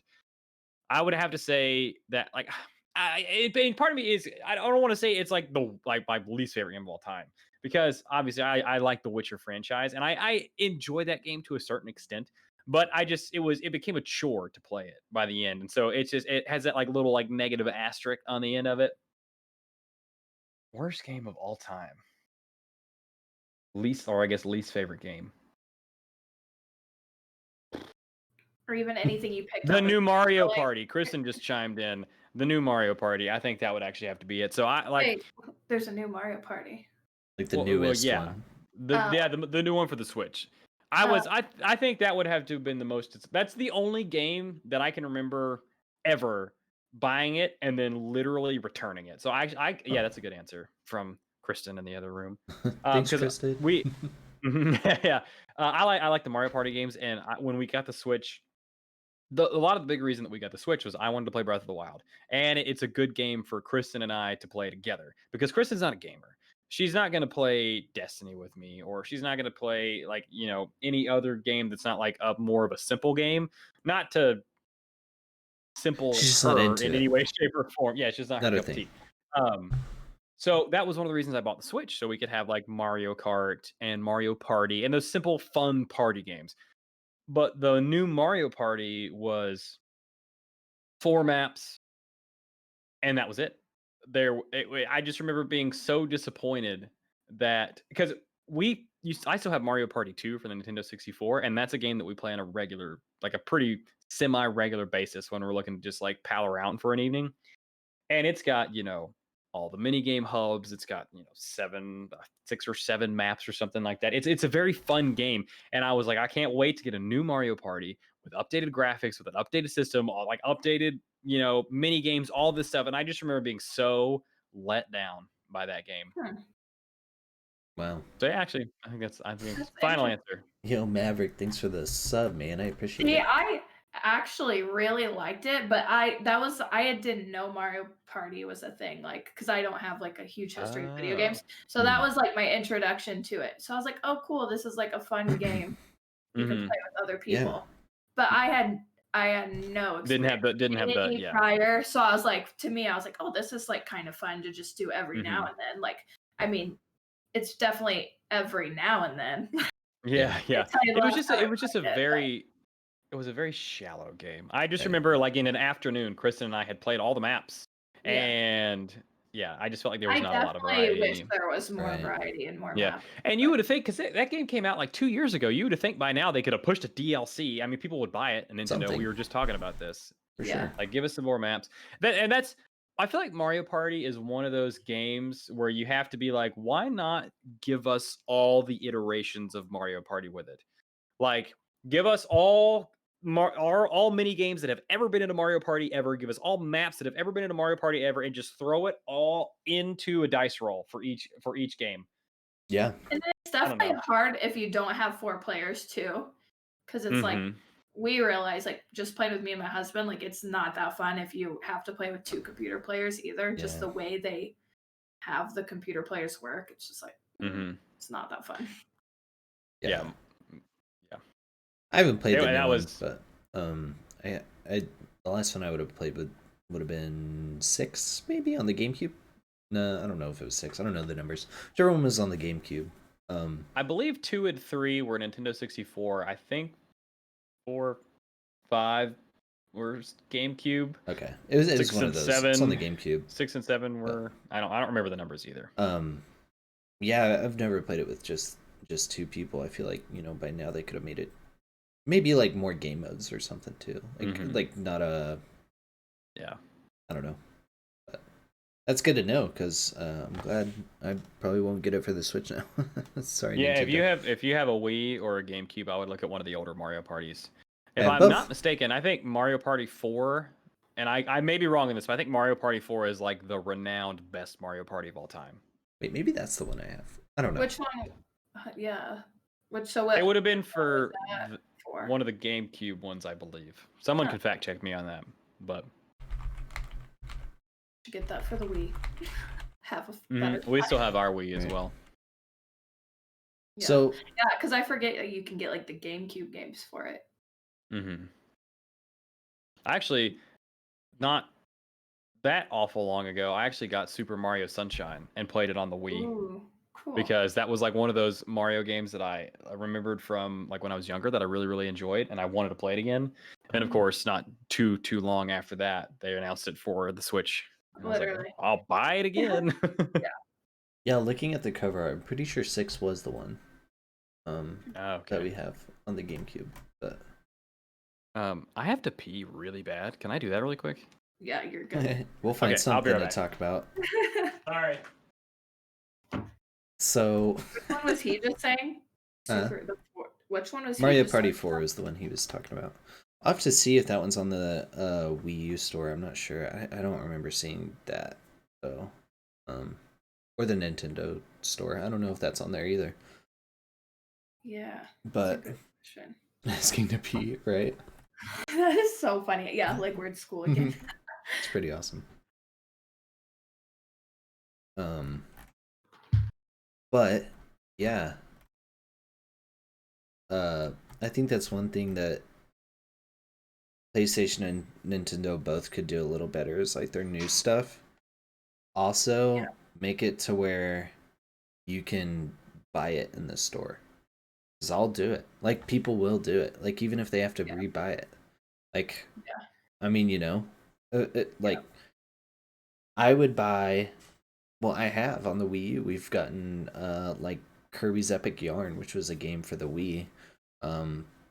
But we bought that one, and then, like, they have some games from the previous consoles, but I think PlayStation especially, like, imagine if they would try to sell some of the, like, PlayStation 1 or 2 games on, Dude, that'd be so. It's like, just the insane to me PlayStation to store. think that they haven't. That's not a thing. Right, yeah. But like to me, it's like a given. Like that should It's be a crazy. given. Like, that's one thing of why, and it's kind of a disadvantage for me, but why I think Xbox is so cool is because you can literally play any Xbox game ever on whatever Xbox, well, Xbox One or the newest one that you have. And like you can pop the disc in too. Like if you have the original Xbox game, like a crappy game, you can pop it in your new Xbox and it'll play it. And not only that, you can play all the games that are gonna come out. I don't know if you can play all the old ones, but all the games that are gonna come out on your computer too. And that's just something that like PlayStation and Nintendo are kind of slacking on, in my opinion. I think for sure. they don't have to do the crossplay. That's fine. I get it because with Xbox, it's Microsoft. They don't have to focus on exclusives and stuff. But that's one thing that PlayStation and Nintendo like thrive on. They could resell some of the old games on the new stuff if they put it on the store, and people would do it. Old consoles, if you want to play that game, is like frustrating. Right. They wouldn't even have to remaster it. Nintendo just put Ocarina of Time on the Switch.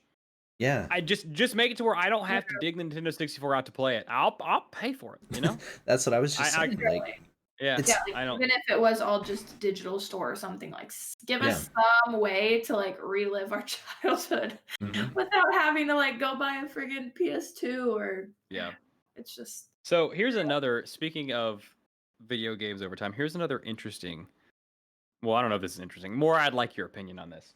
So one of the things that we come into contact with video games is they ship in like a kind of broken state, right?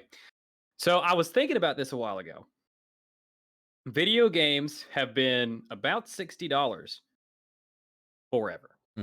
I looked up the price of Mario 64, like about the time that I would have bought it, and it was $60. And we're buying, AAA games now for $60. Now, I know that there's a mathematician somewhere that looks at, if we sell this many copies of the game, we can keep the price lower. And if we have microtransactions, we can make up some of that cost now. But especially like more like single player style games, their cost has not increased with inflation in any way, shape, or form. And they take more effort. As far as I know, I'm not educated on the subject whatsoever. I'm going to clarify that right now. I could very well be talking out my ass. But would you guys, and I personally would you guys pay more for maybe not necessarily like a multiplayer game, but like a single player game? Like if Cyberpunk had been $100 on release or $120 on release, but it was guaranteed to have been like perfect, would you guys be willing to pay more money based on like all the extra effort that goes into video games now versus back in the day? Yeah, I would say so personally. Yeah, I would say definitely on a few. If it's something I was into, for sure.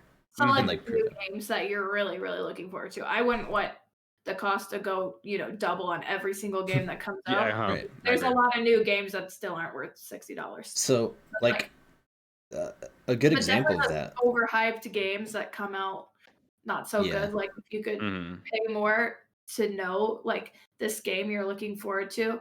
Like for me, I'd pay freaking $120 to know the new Harry Potter game is going to be amazing. Like hands down, like not even a hard decision. Yeah. So I'd say a good example of that is like which it's a little different, but like how games put the like gold edition, legendary edition and stuff. Yeah. One game that does that every year is like NBA 2K.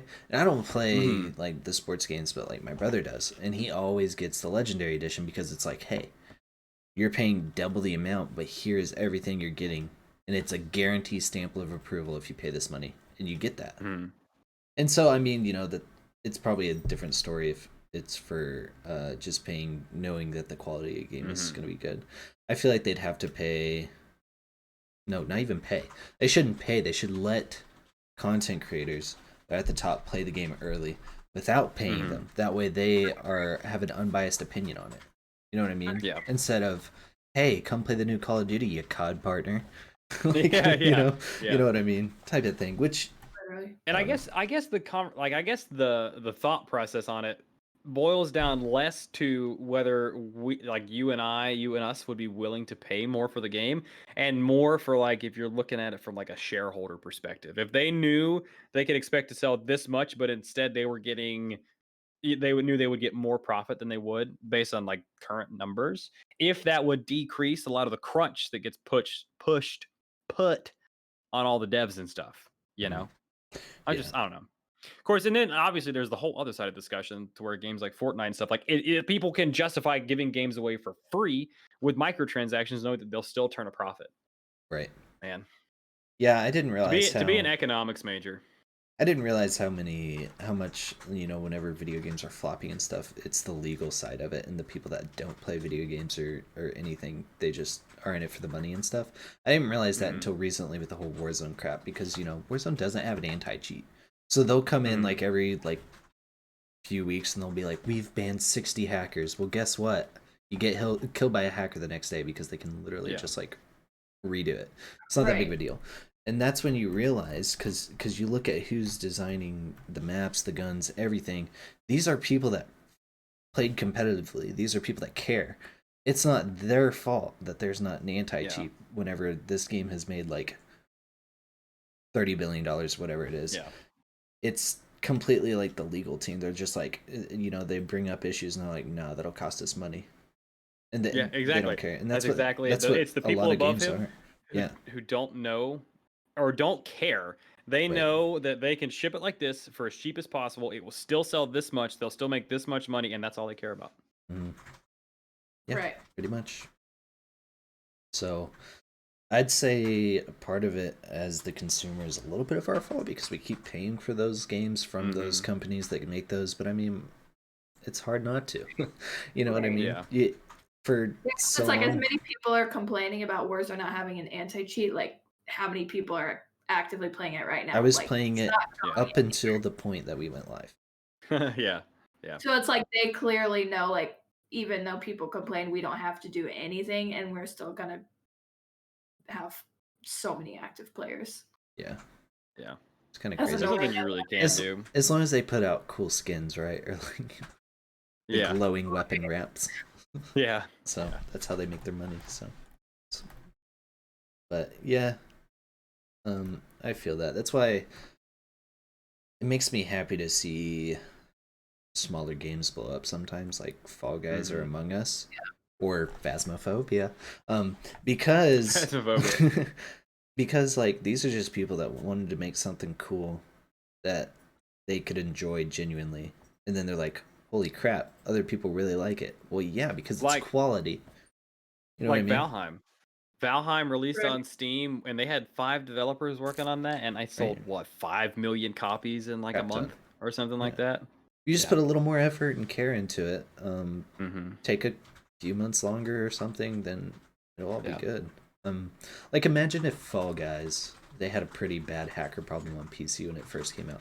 Imagine if they would have done what Call of Duty said and said, it's fine, it's not that big of a deal. No one would play that game anymore. No one. Not a single person. That's just true. It is. You know what I mean? So it's nice to see that some companies care. Yeah. Speaking of games that had huge hypes like Fortnite, dude, the Fall Guys craze earlier was insane. That was pretty wild. Honestly, that was pretty fun. That and Among Us both had their time in the spotlight this year. Yeah, for sure. I never played either one of those, believe it or not. Fall Guys got me out of my seat when I got my first crown. It did. I was like, let's go!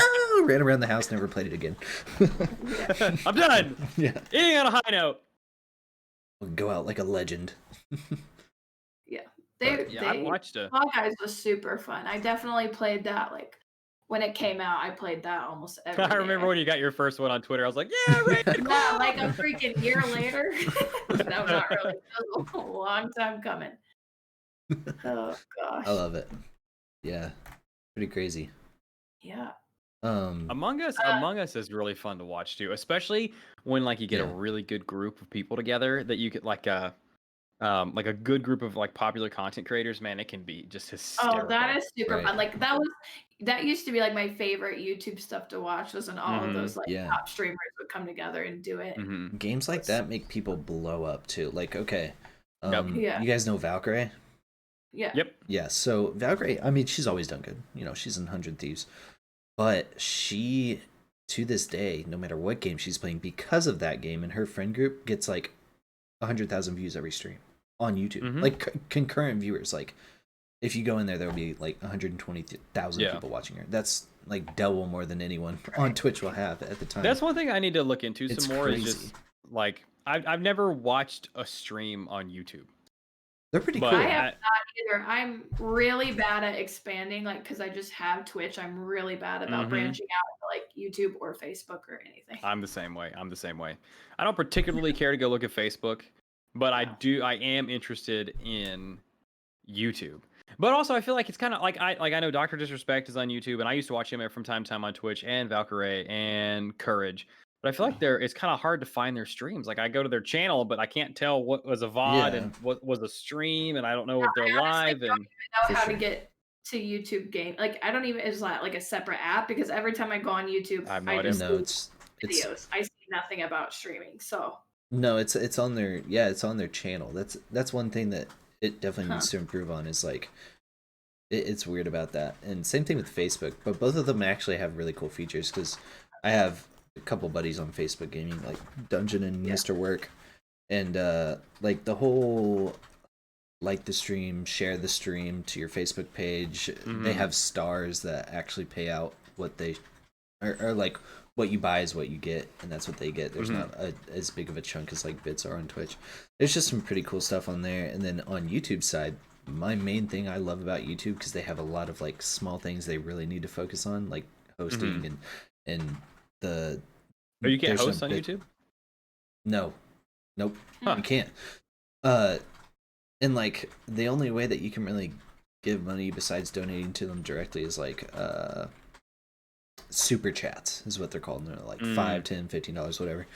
But one thing I really like about it is if you're watching the stream, you can go back during the stream. Like, you know what I mean? Like you can you can go back 30 seconds if you want or whatever. You can do that on Twitch, but you have to open like a whole nother window and go to the videos section. It's not easy to do. Like you definitely can't do it on I your did not phone, know that about YouTube. Right? Yeah, I did not know that about on YouTube. Yeah, so that's one thing I like about YouTube. It's like if I'm watching Courage play Warzone or something, and they're in the pregame lobby and they're talking about something crazy that happened, you can just go back right then and watch it, and then go back to the live stream. And that's pretty cool. I wish that I actually did not know that. That's actually really cool, actually, because I said a couple of times on Twitch, like I want to grab a clip of something, but you have to click on the profile, click on the videos, and then actually like the past broadcasts, the one that they're currently doing will show up as a past broadcast up until the point where you clicked on that page, and then you can click on the video and go back and do it. But it's a convoluted process, and it's not worth it half the time. It's not like for sure. It's not intuitive. That would be the word to use. For sure. Yeah, so I think really all these streaming platforms, or those three at least, because those are the only three that I currently know of, like they could all learn something from each other and all be great. Because streaming on YouTube is actually something that I considered, especially for Destiny stuff, since I have the Destiny foundation built so heavily on YouTube. But I like Twitch. Yeah, I like Twitch. I like Twitch's interface. I like its mod view. I like the streamers that I know on Twitch, and I don't know. That's like it's probably not worth it. Yeah, but it's something I've considered. At least my curiosity's been piqued on it. I know that there's a lot of like just small things that like really bug YouTube streamers. It's on YouTube side, but it's because it's so early on. You know what I mean?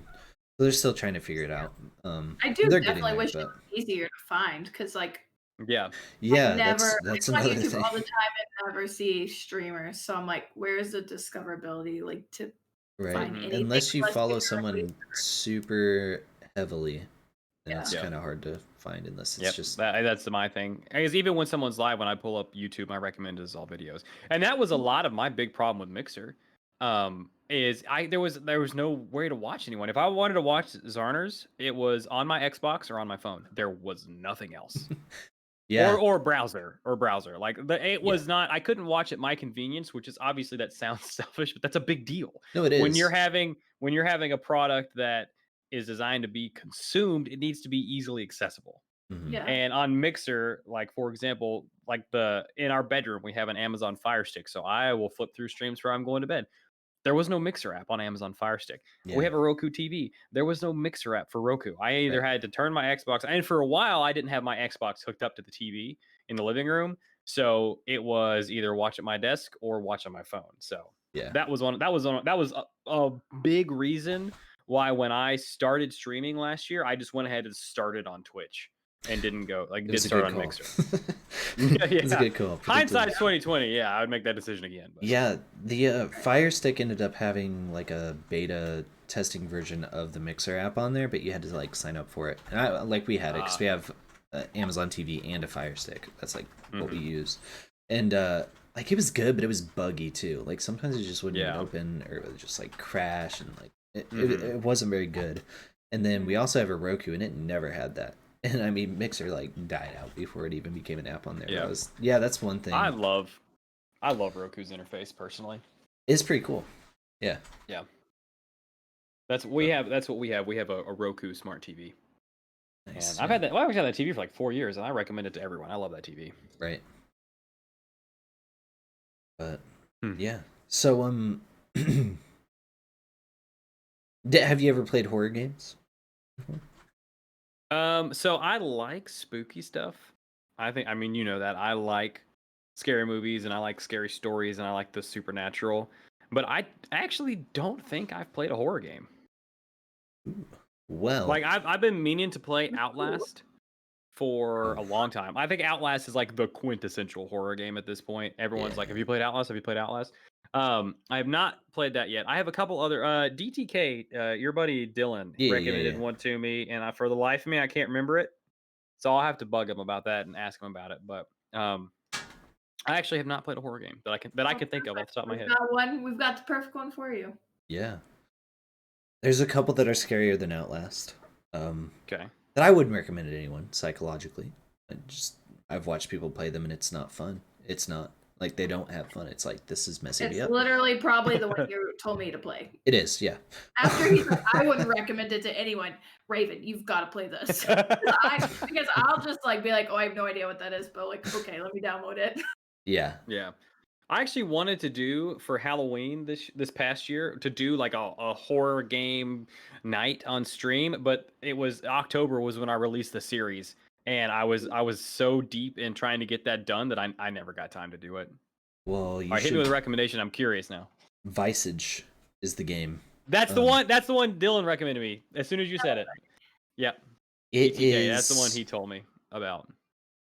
I watched Mr. Work play it. Mr. Work plays scary games, so like it's just a thing. It might have actually been you told me about it. Now that I think about it, could have been. But the game is just so realistic. It's quiet. You're in a house. Mm-hmm. Crap happens that are so subtle, but it's scary. I'm literally gonna write that down. Yeah, go for it. Take a note of it. And then there's the like jump scare games like Five Nights at Freddy's or Slender Man that you should definitely try out. Those are always fun because it's like a good times. And then there's Phasmophobia. Phasmophobia. I need to play that. So this game is not only like a puzzle game. It's kind of a puzzle game. But I mean it's still got like some sort of realistic effect to it, and the audio in the game is something that you cannot get from watching a stream because the proximity chat in that game is the best I've ever experienced. It's really cool. There's like to the point where your setting in the game, like whichever map you're playing, affects how people sound. So like there's an asylum map where people's voices literally like echo. Are echoey? That's kind of awesome, actually. It's so cool. I love playing with like new people and being like, "Here's Asylum, let's step off the bus," and hearing their first reaction when they hear it. Yeah, I bought the game to play with you over Christmas. We just never lined the time up. That's my Friday. Tomorrow morning. You have the game. You're busy. Yeah, tomorrow I have morning, the game. Though, huh? Yep. It's super. Yeah, unfortunately, I have school stuff. I recommend that game to anyone. Me too. Even if you're not super big into horror, because it's. Right. Yeah, I remember around Halloween when everyone was playing it. Yeah, like it's scary, but when you're playing with friends, it's not as scary. It's like funny scary, and then once you've played it for a while, it's still scary sometimes. It gets me quite a bit. Yeah, but it's more of just the like puzzle game aspect. It's like it's actually a really fun game. And there's one developer does the whole Still, thing. really, even with as popular as it is. Yep, one guy. He's already announced which new maps he's working on, but it's been months. He's like, I think he announced it at the end of January. He's like, yeah, we'll get there, but it's just me. Dude, I feel like that's the dream, man. To just work on some passion project and then have it just blow up, and then just be like, okay, I'm gonna work at my own pace. I'm basically retired now. But then there's people like me that like are in love with it, and we're like, yeah, we're gonna need all of this stuff now. Yeah, please. Can I have it right now, please? Right, like just sign me as a developer because we need to get this out. So it's a really good game. Sorry. You've been playing Phasmophobia for a while now, Lizard. I'm assuming that the puzzles get progressively harder. Have you reached a point yet to where you're running out of new puzzles to solve, or is it still intriguing to approach everything still? No, with all the time that you put into it? The puzzles are pretty much the same every time. It's gathering the evidence. It's random. So like you have to so you have to gather the evidence. So it's like if it writes in the book, that's one piece of evidence. And you got to get 3 pieces of evidence to figure out what the ghost is. That's the objective. I think there's like the different maps make it easier or harder with like the size of them. And then you have like your difficulty levels, like you can play on professional or you can play on like the beginner level or whatever, intermediate, where it makes things a little bit tougher, but and so and it's all random. Like you have to figure out which room the ghost is spawning in. You have to figure out which evidence it is. There's like 10 or 12 different ghosts, probably more than that. And There's you have to swear at it to make it angry. Yeah, you have to yell at it. You really do. In the game, you have to say its name to make it mad. And there's like bones and Ouija boards and stuff that you can find around. It's pretty cool. Phasmophobia was one of those games where when it came out, I was really interested in it because I like ghosts and scary stuff and spooky stories, but I just never got around to playing it. And then I never bothered with it until you were playing it as much as you were. And then I picked it up because you and I had talked about playing it over Christmas break, but then we never lined up the time. Right. But I'm still down. I'm still down at some point. Definitely. You definitely have to. It's such a fun game. It's a lot of fun, for sure. But yeah, there's just different maps, and each like ghost has their own different like abilities and stuff. So like the worst one is the Revenant because you can't outrun it. The other ghosts you go like the same speed as. So as long as you're like precise with your movement, ahead of them, you can somehow weasel out of it most of the time. Revs are like if you get a rev, you better guess that it's a rev and get out. No matter what you have, like you might get like $5 for it, but at least you don't lose all your equipment. Because if you die, you lose all your equipment. Oh, so it's just like you have to buy it all back. It's exactly the same game as Escape from Tarkov. It's Escape from Tarkov, but with ghosts, and you don't get guns or anything. Yeah, we'll have to set up some time. And also, legitimately, if you guys want to play like a game of Fortnite, ever since we talked about of all the things that we could have talked about tonight, I did not expect us to have as much conversation about Fortnite as we did. Yeah, I know, that's right? pretty surprising. But I'm down for both. Also, kind of switching gears a little bit here. But speaking of yelling at the ghost, did you guys ever play Grand Theft Auto 5? Yeah. A little bit of Do you remember how when you were robbing a store, if you yelled into your headset microphone, you could get more money from the register attendant? Wait, no, I didn't know that. No. Yeah, if you had at least this on Xbox, it was this way. If you had the mic on, when you were robbing a convenience store, you could be like, "Give me the money," and you could like yell into the microphone, and they would give you more money based on how loud you were. What? No. Yeah, it just made me think of that. It made me think of me like aggressively whispering into my microphones, and my mom was like, "What are you doing up there?" There are probably some super sweats at that game, like sticking the mic in their mouth. Yeah, probably. Could you imagine hearing that in real life? Like you're just a convenience store person, and like the guy comes up, starts screeching at the top of his lungs at you. I'd give him more money too. Gosh, right? I had no idea that was a thing. Yeah, speaking of games that had like a heyday when there was a time when Grand Theft Auto 5 came out where like all of my friends were on Xbox, everyone got the game, and we all played together. I mean, there was some times when on Grand Theft Auto you could have like 8-10 people playing. Mm-hmm. So we would all be on Grand Theft Auto Online. We would all do races. We would all get into a jet, and then we would all like see who could sticky bomb the jet on the way out. And that was one of those games where it just the stars aligned, where all my buddies played it at the same time. Yeah, and we would play that. We would play that like all night, man. That was a fun one. That was a good one. It's a pretty great game. That was a sure. fun. It was actually free on Epic Game Store not too long ago, and I downloaded it, but I never played it. Yeah, I got it. I got Really? it too. I didn't even download So what you're it. saying, But we're just I setting up a copped bunch it. of future play dates, aren't we? Pretty much, yeah. Oh, that's funny. But yeah, we gotta ask though.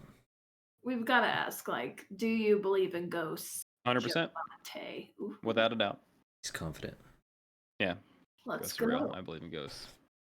Have you ever had any experiences or encounters with like the supernatural? Anything weird? Can't explain. So,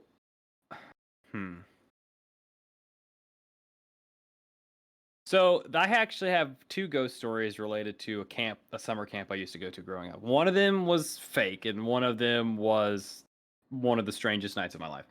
I'll tell the fake one first. So I was a young camper. This say what? So you should have made us guess which one was fake, which one was real. Yeah. I think it would have been pretty easy to tell them. It would have been pretty, and plus to tell the story, I have to tell you that it was fake. That's right. So when I was a younger camper, I would have been late middle school, early high school. I was in one of the cabins at the summer camp that we went to for our church. It was up on the hill, away from the rest of the camp, and it was screened in all the way around, so it wasn't fully closed in. And our camp counselor told us the story about the white lady, which is obviously back then I didn't know this, but it's a pretty common ghost story. The rumor was that on the field at the camp there used to be a house, and when the camp was bought, they tore the house down, so it wasn't there anymore. But the daughter of the woman who owned the house was killed on her way home one night, and rumor had it that if you were driving through the area on the same night that she died, that you would see her in her white dress, and she would ask for you to take her home. And the story was that the guy who owned the camp, it had happened to him, and he had put her in the car and driven her to the house. And then when he went to let her out, she was gone. So our camp counselor partnered with the camp director and had his wife dress up in a white sheet and walk up to our cabin in the middle of the night. And I was like 11 or 12 years old. Oh So my gosh. I was sleeping on the corner. Like I said, it was screened in all the way around on either side. And I was on the corner by the door at the end of the cabin. So I woke up and I saw the figure walking outside in the white sheet, and I assumed it was a joke right off the bat. I thought it was one of our counselors or one of the other guys just trying to prank us. So the figure walked around to the door, and I grabbed my flashlight to shine it on him and be like, "Hey, dummy." But then it knocked on the door, and then a woman's voice said, "Where is my home?" And I curled up in my fucking sleeping bag. I was like, "Nope, I'm done." I was convinced right then and there that it was a real ghost. And I believed that it was a real ghost for a couple of years. But it was actually the camp director, his wife, dressed up in the sheet, and she walked around the cabin a couple of times that night, knocked on the door, asked if anyone knew where her home was. And the counselor, I still keep in touch with him from time to time, who was our counselor back then. He said that the next morning it was the quietest that the cabin had ever been. And he said then one of them was like, "Hey, did you guys hear anything last night?" And then the rest of them were like, "Yeah, I heard it too." Oh my god. So yeah, that was the fake ghost story. The real story that I've never. It was just a weird night. Let's just put it like that. This was years later. I was working on the staff. It was the last night of the camp. It was 2014 or 2013, something like that. I can't remember exactly what it was, but the only thing I remember was that summer it rained like the whole time we were there. It was the wettest summer at that camp I'd ever experienced. So I worked security, which security is a very loosely used term at that camp. I didn't really do any like security. It was mainly like if there was some maintenance that needed, like we would go get wasp nests out of cabins and stuff like that. It was basically just like a maintenance crew to help out around the grounds. I had a walkie-talkie and a golf cart. That was really the highlight. So it was the last night of camp. After all the campers went to bed, we would sit out in the cafeteria. We would raid the fridge, get leftover food from lunch, and we would just sit. We'd play cards and talk. It's raining and storming. We're in the mountains of South Carolina. It's a very rural area. And this girl walks in behind me. I have my back to the door. She walks in. She said, "Hey, can someone get Kent?" Kent was the head of the camp. He was the director. He was the go-to guy. And I turned around and looked at her, and she's scared. And I knew immediately when I saw her face that she was like legitimately scared.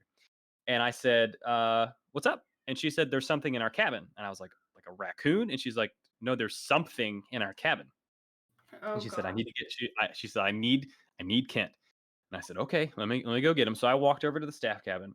I walked in the door. Kent was not there, but Brett, who was our assistant director, was. And I said, "Hey, um, there's this girl outside," and she was a counselor. I thought she was a camper, but she was actually a counselor in one of the cabins. I said, "There's this girl outside. She says there is something in her cabin," and she was the cabin counselor for like the younger girls. So we walk outside, and she said it's a demon, and to which we immediately were like, Excuse me." So she had told the girls in the cabin this, so they were not happy at all. And like I said, it's about midnight in the mountains of South Carolina, and it is pouring rain. So me and Brett and this girl, we walk over to the cabin. Brett walks in with, because it was a church camp. Brett walks in with his Bible. He's talking to the head counselor, and he's like praying over the cabin. And the other counselor, who was maybe a little bit younger than me, she is beside herself, like absolutely beside herself. So I said, "Come on, you and I got to go for a walk. Tell me what you saw. You've got to calm down. You can't go back into this cabin all worked up. You have to like be a leader Right. for these kids." So we were walking around the bathhouse with an umbrella. And she's like, "Yeah, we were getting ready for bed." And she's like, "I've seen stuff like this my whole life." She goes, "So this is not the first time I've seen this figure." But I look up over one of the girls, which it happened to be a friend of mine's little sister. I looked up over one of the girls, and I see the shadow figure with red eyes and white teeth. And he's over top of this girl. She goes, "I went running at it with my Bible, and I told it to get out of the cabin." And then she went on to tell me that she's seen this figure multiple times throughout her life, like it's been kind of following her around, and she hadn't seen it in a while, but then she saw it tonight. She said she's seen it like coming out of the ground, trying to like grab at her before. Um, so yeah, that was one of the. It's kind of hard to explain just how eerie it was to be there, Yeah. because that was the thing that my gut made me want to believe her right off the bat, is like, I've ever experienced this, but when you look at someone, like you can tell when someone's scared. And when I turned around and I saw her face, I knew she was truly and legitimately scared. And that was the one thing that really made me like want to believe her. But yeah, Well, being in like, it was like literally like a Camp Crystal Lake setting, like from Jason. It was yeah. in the mountains, a rural camp. There was a lake right there, middle of the night, pouring rain. I think that was one of the. I wasn't like scared, but that was one of the most eerie experiences I think I've ever had. Yeah. That's crazy. It would be one thing if it was a kid, because, Uh huh. kids are kids. They Right. see things that, but if an And adult is for going her to to get be able other to bring up adults, yeah, to Yeah. describe it like to a T, like eye color, right. teeth, like all that, Yeah. it's She, like Yeah. an adult And comes to an unfortunately, adult and like that says, was. "Hey, fam, we got a Yeah. problem." Yeah. Yeah. And it's been so It's weird. long ago since that has happened, that I've obviously forgotten some details over time. But that's one thing I'll never forget, is like just seeing how actually legitimately scared she was. That was the one thing where I was like, I took it seriously right off the bat. I wasn't like her. Like I saw that she was scared, and I was like, okay, let's go talk to somebody. She ruined our card game, though. that's crazy though. Yeah. Pretty Off the wild. top of my head, I can't think of like anything else weird that I've experienced. I was kind of convinced that there was a ghost in the bonus room of my parents' house, where Zarner's currently is. Um, but I think that was just like faulty light switching.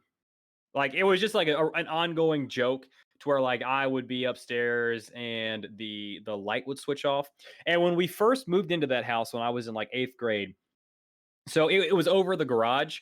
So you would walk up the stairs. There's the room over top of the garage, and then the attic was off to the side of the stairs. And when we first moved into the house, it didn't have like a latching door. It was just one of those push close doors. So it was loose and it would open itself up all the time, like if there was like a light breeze or anything. So that was the running joke that that came from that, was that there was a ghost up there. Have you guys ever played with like a Ouija board before? I will never. I've been wanting to buy one, just be like, for my Phasma streams, just be like, I don't know what I would do with it, break it over my head or something. Be like, let's go. Messing with that. I'm just not brave enough. I tried one time, and it was my buddy's girlfriend at the time. She was she drew, and she made us a Ouija board. And we were mainly just screwing around, but we were sitting upstairs at my parents' house. We turned the lights off, but we lit candles, and we all put our hands on the thing. And I remember we asked, is there anyone here with us? And I remember, and this was probably more than likely, it was just like circumstantial thing where like you're in the moment, so you feel different. But I remember my head started swimming and I didn't like it. So I took my hand off the thing and I put that Ouija board away right then and there. That's the only time I ever fooled with it. I feel like that's probably something that's better not fooled with, truthfully. Right, that's what I think. Did it move? I don't know. Like I said, my head got real swimmy, and I remember just not liking how I felt. But like I said, there's a very real chance that it could have just been like circumstantial. But yeah. I was so mad at my husband one night because he came home and he's like, yeah, we were really bored at work today, so like we made our own Ouija board. I was like, what are you doing? Like, you do not mess with that. I was like, you're gonna bring like a demon into our house or something. I was pissed. I was like, do not even mess with that. My thing with those are, because like I'm just the way I am, I would do it. You know what I mean? But here's my thing: is I could not do it with someone else, because if it starts moving and I'm doing it with someone else, I'm calling BS no matter what they tell me. Yeah, I don't care. I would have to do it by myself. But I know that's like 1v1 the demon. Yeah, I know that's like the biggest no you can do, apparently. But I mean, at the same time, I'm just like, how could you ever do it with other people and actually believe it? Like, I feel like it would be impossible to 100% believe anything. I almost bought a Ouija board guitar once. It's pretty cool. Yeah. But Kristen's the same way as you, Ravenclaw. Kristen believes in ghosts and stuff as well, but she is like, nope.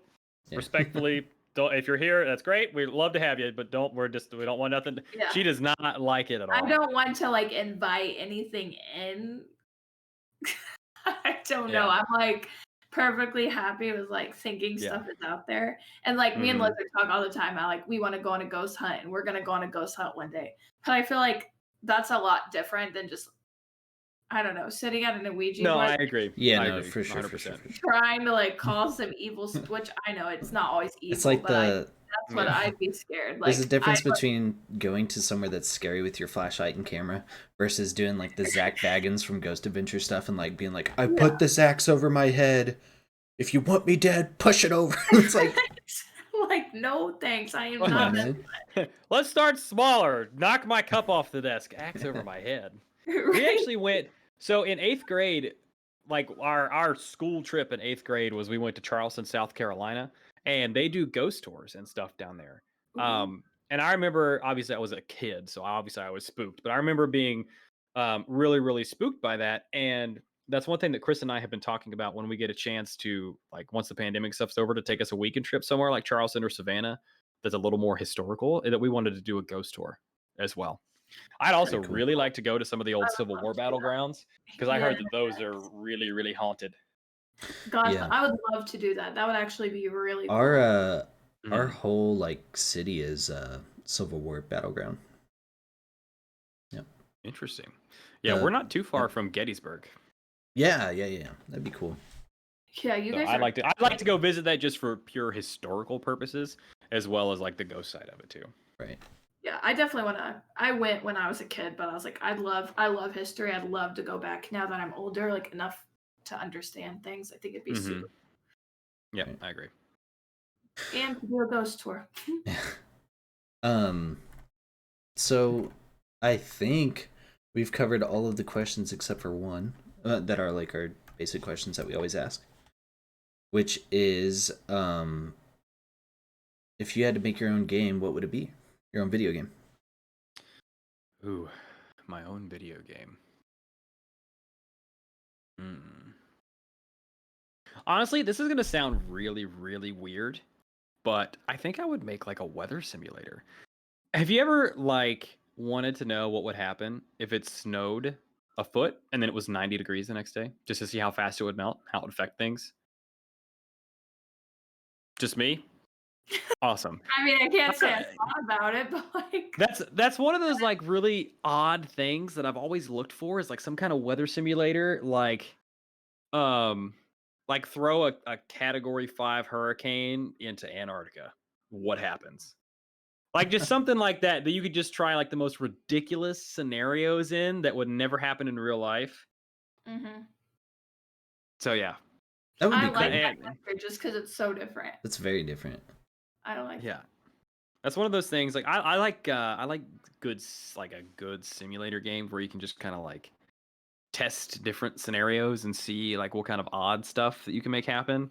So that's kind of like one of those like weird things that I haven't been able to find to kind of like scratch that itch. If that makes like the curiosity part. So that's very interesting. Yeah, I think that would have to be what I would have to say. Because off the top of my head, like I can't think of like anything else that doesn't currently exist. At least not on the spot that I can think of something, you know? Yeah. That's cool. That's a very interesting idea. I like that. That'd be interesting. I know I have a couple questions. Yeah, now's the perfect time if you guys have questions for Jabonte, myself, or Raven. Go ahead, pop them in there. Yes, Tanette. Phasmo is kind of like Carmen Sandiego, but horror. I used to love Carmen Sandiego. Yeah, I've played Carmen Sandiego, but I was little. Like I don't remember it. I didn't get into it much. We had one of the Carmen Sandiego games. I can't remember which one it was though. We like played it at school, like in a class. Like they always had us play it, and I loved those days where we got to play Carmen Sandiego. Zarners. I remember it too. Zarners left his question. He had to leave, but his question was, how do you manage being so smart, handsome, and humble? Ooh, great question. Listen, that's the pot calling the kettle black there, Mr. Zarners. I love Zarners. I know you guys know that, but that's my buddy. I never, obviously, for those of you who don't know, Zarners is my cousin. I've known him literally my entire life. Which that took me a long time to realize. I did not know that for the longest time. Yeah. Zarners is my cousin. So the fact that like we grew up together, we grew up playing games together, and if you had asked me when we say what? Yeah, exactly. If you had asked me when we were growing up if we would end up like him moving to Charlotte, us living together for several years, and then to us be like where we are as close as we are now, like it's just kind of wild. Just kind of wild how life turns out sometimes. It's pretty cool. That's cool. He actually moved to Charlotte on a whim. Like, oh really? I was playing Xbox one night with you guys may have seen him. He's one of my good buddies, Echo Bravo. He's in my stream from time to time and he plays Destiny with us. But we were playing Xbox one night and I was like, oh, Dale's online, which is Zarners, by the way. That's his real name. So I sent him an invite and he just randomly hopped into the party. And I think we were playing Elder Scrolls Online. Either that or we might have been playing Destiny 1. But literally that night that he happened to hop in our Xbox party, we were just chatting and that was how he decided to move to Charlotte. We were just talking. Because at that time, Echo and I had been looking to get our own place together. And then we were like, man, you know, Zarn, it would be a lot cheaper if we had a third. So he moved to Charlotte and we all got an apartment together. That's awesome. And none of us knew how to manage our money or cook. It's a learning experience for sure. Like survival of the fittest. Yeah, literally. We call that the best worst year of our life because there was so many life learning experiences crammed into 1 year that it was kind of miserable in a way. But like we had a lot of like movie nights. So like we just did a lot of stuff together. That was fun. It was like, but we called it the best worst year of our lives. So funny. That's awesome. So Tim asked a couple questions. He said, asking the important questions. What is Jabonte's go-to late night fast food run order? Ooh, late night fast food. Yeah. McDouble and a large fry, I think. It used to be back in the day, chicken quesadilla, Frutista Freeze, but Taco Bell, them sons of bitches, got rid of my Frutista Freezes. Baja Blast, man. Mine used to be freaking grilled cheese burritos, but screw Taco Bell. Man, they get rid of stuff whenever it's perfect. I mean, they'll perfect something and say, "Yeah, fuck that, I'm getting rid of it." I would pay top dollar if I could get a Frutista Freeze again, man. That was what we did, is we would hang out, and then on the way home or on the way out somewhere, we would stop and we would get a chicken quesadilla and a Frutista Freeze. But now I do think it would probably be just a McDouble and a large fry. This isn't really a question, but I have to say it because Crispy just said it in my chat. She said a Frutista Freeze saved her life one time. Do you know anything about what she's talking about? I'm really curious. Honey, you've been asked to elaborate on your life-saving Frutista Freeze. If I could just have one more grilled cheese burrito, I think that would. I never had a grilled cheese burrito. They'll bring it back. They'll bring it back. All right, I'm gonna pass the mic to Crispy. That's all I want. Sorry, my nose is running because I'm eating soup, so I'm hot. But okay, so I went to college at the beach, and one time me and my best friend Courtney were coming back from the beach, and we were getting ready to cross the bridge from the island back over to like the regular land, but it was a drawbridge. And they raised the drawbridge and we got stuck on the other side, and we had been at the beach all day and we were sunburned and we were hungry and we were exhausted, and there was some kind of boat traffic jam in the waterway, and so we got stuck for like an extra hour trying to get back to campus, and we were just so miserable that we pulled into Taco Bell on our way back and got a Frutista Freeze, and I don't remember what else, but it was just the most refreshing thing ever after being so hungry, so sunburned, and so tired and stuck in the car for what should have been probably like a 10-minute drive, literally turned into like an hour and a half excursion to get home. So saved my life. That's my story. awesome. I've never even heard of a Frutista Freeze. Me neither. So it was like a color gas was it? station red. Ooh, It was yeah. red. They also had mango ones too, which were orange. But it was like an icy that you would get from a gas station, but a little bit thicker, and it was strawberry flavored, and it had like strawberry syrup and chunks of strawberries in the bottom. Oh my gosh, it was delicious. Ooh, that was so good. It was literally like, I cannot even tell you how refreshing that it was, like all the time. Yeah. It was so good. I used to get one, like no joke. The car wash that I worked at in high school, they're like, I could throw a baseball to a Taco Bell that was like right down the street from it. I used to get one literally every day.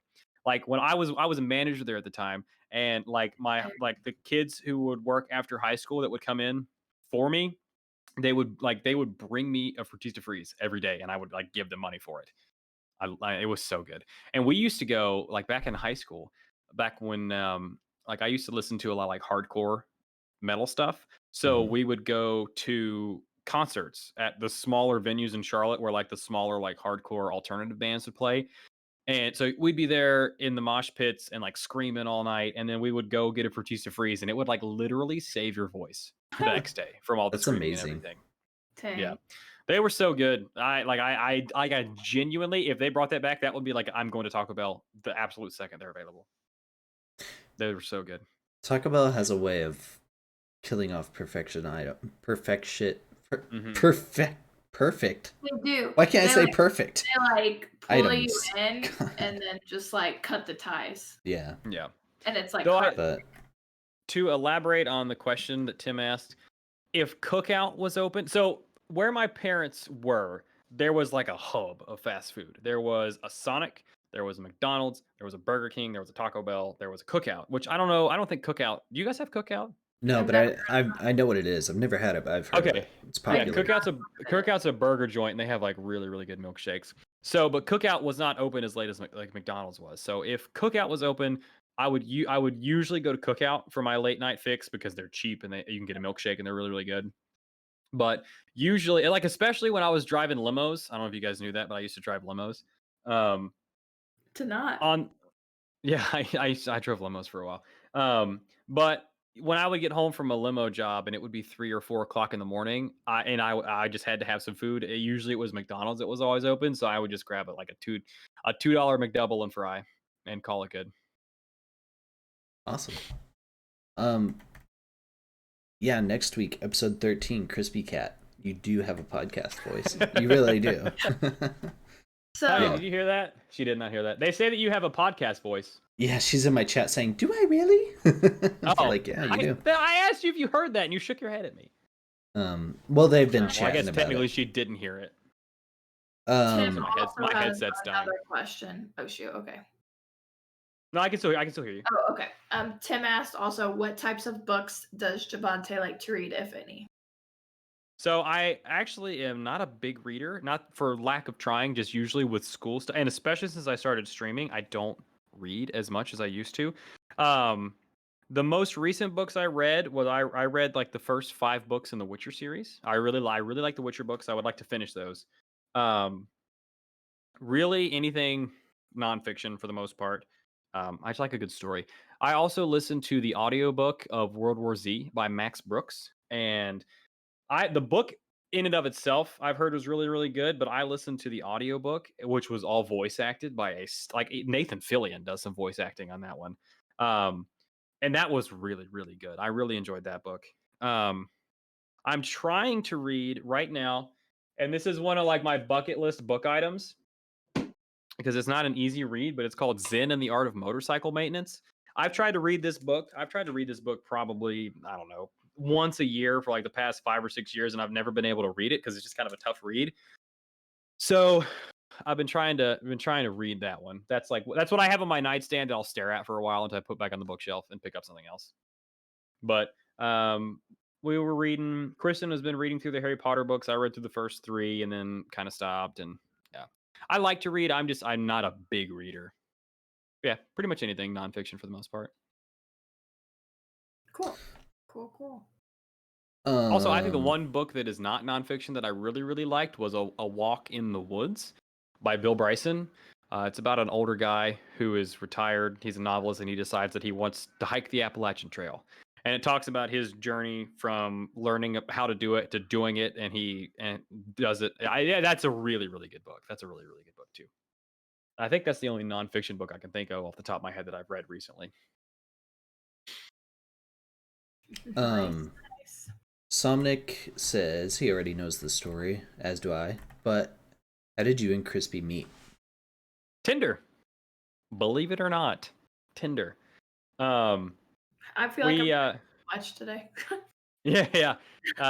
So she swiped right on me because I worked with 2 guys that went to high school with her, and they were in like my main profile picture. It was us standing at a bonfire with beers in our hand. I was like on Tinder. So she knew them too, but she didn't know who I was. So she swiped right to figure out. I swiped right because she was cute, and her profile said she was 4 foot 10 inches tall. So I messaged her. The first thing I ever said to her, I said, "Are you really 4 foot 10 inches tall?" And she was like, "Yep." And I was like, "Wow, I'm like a foot and a half taller than you are." And the rest is history. That's how we met. I actually still have screenshots of those first Tinder conversations too. That's awesome. That is so fun. But we both met at that like I know it's cliche to say, but if you stop looking, you find love. That's exactly what happened. It's so true, though. It is. Literally. It is. We had both full on given up. I was like, whatever. Right. Yeah. Well, I'll buy her dinner and we'll see what happens. That's awesome. KP also asked earlier, and I forgot to ask it. She wants to know when we get the sub mug. The sub mug. The board behind you on a mug. Oh, I don't know. It's actually almost full. Like we're actually getting really close. I don't know if you guys can see because of the mic. So we don't have a lot of white space left. So cool. I guess I have to start figuring that out. So fun segue. I think what we're gonna do with this is scan it and obviously make it like a t-shirt or a mug, or I think it'd be cool as a blanket personally. But we're gonna do something with this. But I think what I'm gonna do after is instead of doing another, I haven't made up my mind yet. But instead of doing another subboard, I was thinking about getting a green screen and just doing like a green square So it could be like a chat box or like something else that I could come up with between now and then That'd be cool. on the wall. Yeah. It's cool. I don't know. I haven't decided if I want to. I'm definitely going to save this forever, but then maybe like scale it down and frame it and like maybe put it like as like a legacy subboard. Or maybe we will do another subboard. I don't know. You guys are catching my creative process on the fly here. That's cool, though. Yeah, I've just been kind of like brainstorming that. But It's a yeah, crazy I one. guess that is something that we're gonna have to do soon because we are running out of space, aren't we? Yep. Yeah, I was actually, I knew most of this stuff that we've talked about with you on the podcast today, and then I'm like, holy crap. This dude's done everything from flying planes to driving limos to like blowing up on YouTube, like plays guitar. Yeah, that's What's going on honestly here, crazy. man? I had no idea you had such like variety in your life. So that's the thing. You guys call Zarners old, but I'm only like a year and a half younger than he is. Yeah, So but he somehow managed to looks get the old. old scapegoat, and I've just been like hiding back here. But I'm old. It's age. I think it's the beard. Makes him look like he's like 80. True. He's just built like a tank, and his dad was Yeah. built the same way. His dad was a fucking tree trunk. Like literally, his dad was just a big dude. And that's the same way Zarners Right. is, and I think that's why he looks older. I am an albino string bean with a baby face. Zarn is like that old guy that'll still whoop a young guy's butt in a fight. Yeah, 100%. Like he's that. Yeah. He's like that dude that you see walking around his house, kind of hobbling a little bit. Then he takes his shirts off, and he's still ripped for like an old dude. He's That's like gonna that be dude Zarn. from the Dos Equis beer commercials. Yeah, the most interesting man in the world. Yep, 100%. So yeah, somehow I've managed to avoid the old tag, but I'm like right up there with him. How funny. Yeah, that's Tim awesome. And I think it was Tim said the Witcher books are amazing. They really are. I listened to those, Tim, on audiobook as well. And Peter Kinney is the guy who did the voice acting for that, and I really loved his work. That's what I he really said. did. Like, even the audiobook version is really good. Yeah, the audiobooks are really good. I thoroughly enjoyed those. I think I was on the 5th book when the pandemic hit and I stopped commuting, so I stopped listening to audiobooks. But I was burning through those, man. I loved those books, and I loved the Witcher TV show. I can't wait for more of that to come out as well. I still need to watch that. It's been on my to-watch list for sure. Well, if nothing else, you get to oogle Henry Cavill for 10 episodes or however many episodes it is. Speaking of which, have you guys watched Zack Snyder's Justice League yet? I know that you guys probably aren't as interested in that as I am. But I don't have the HBO thing. Yeah, that movie was so good. As a longtime Man of Steel fan, which I know how you feel about that, Lizard, but as a longtime Man of Steel fan and Batman vs. Superman fan, I just could not be more pleased with the Snyder Cut. I just, from the bottom of my heart, like I was as excited for the Snyder Cut as I was for Avengers Endgame, believe it or not. And I am just as pleased with that movie as I was with Avengers Endgame. To be fair, I saw everyone talking about that, and I had no idea what the Snyder Cut even was. I was like, "What is everyone?" Would you like the story? I'll abridge it, I promise. Go for it. Okay, so really quickly, Zack Snyder made Man of Steel. Personal favorite movie of mine, not very critically acclaimed. He made Batman vs. Superman, another movie I also really enjoy, not very critically acclaimed. He was working on Justice League, right? He was having fights with Warner Brothers about the length of it. It was like a long process, and his daughter committed suicide.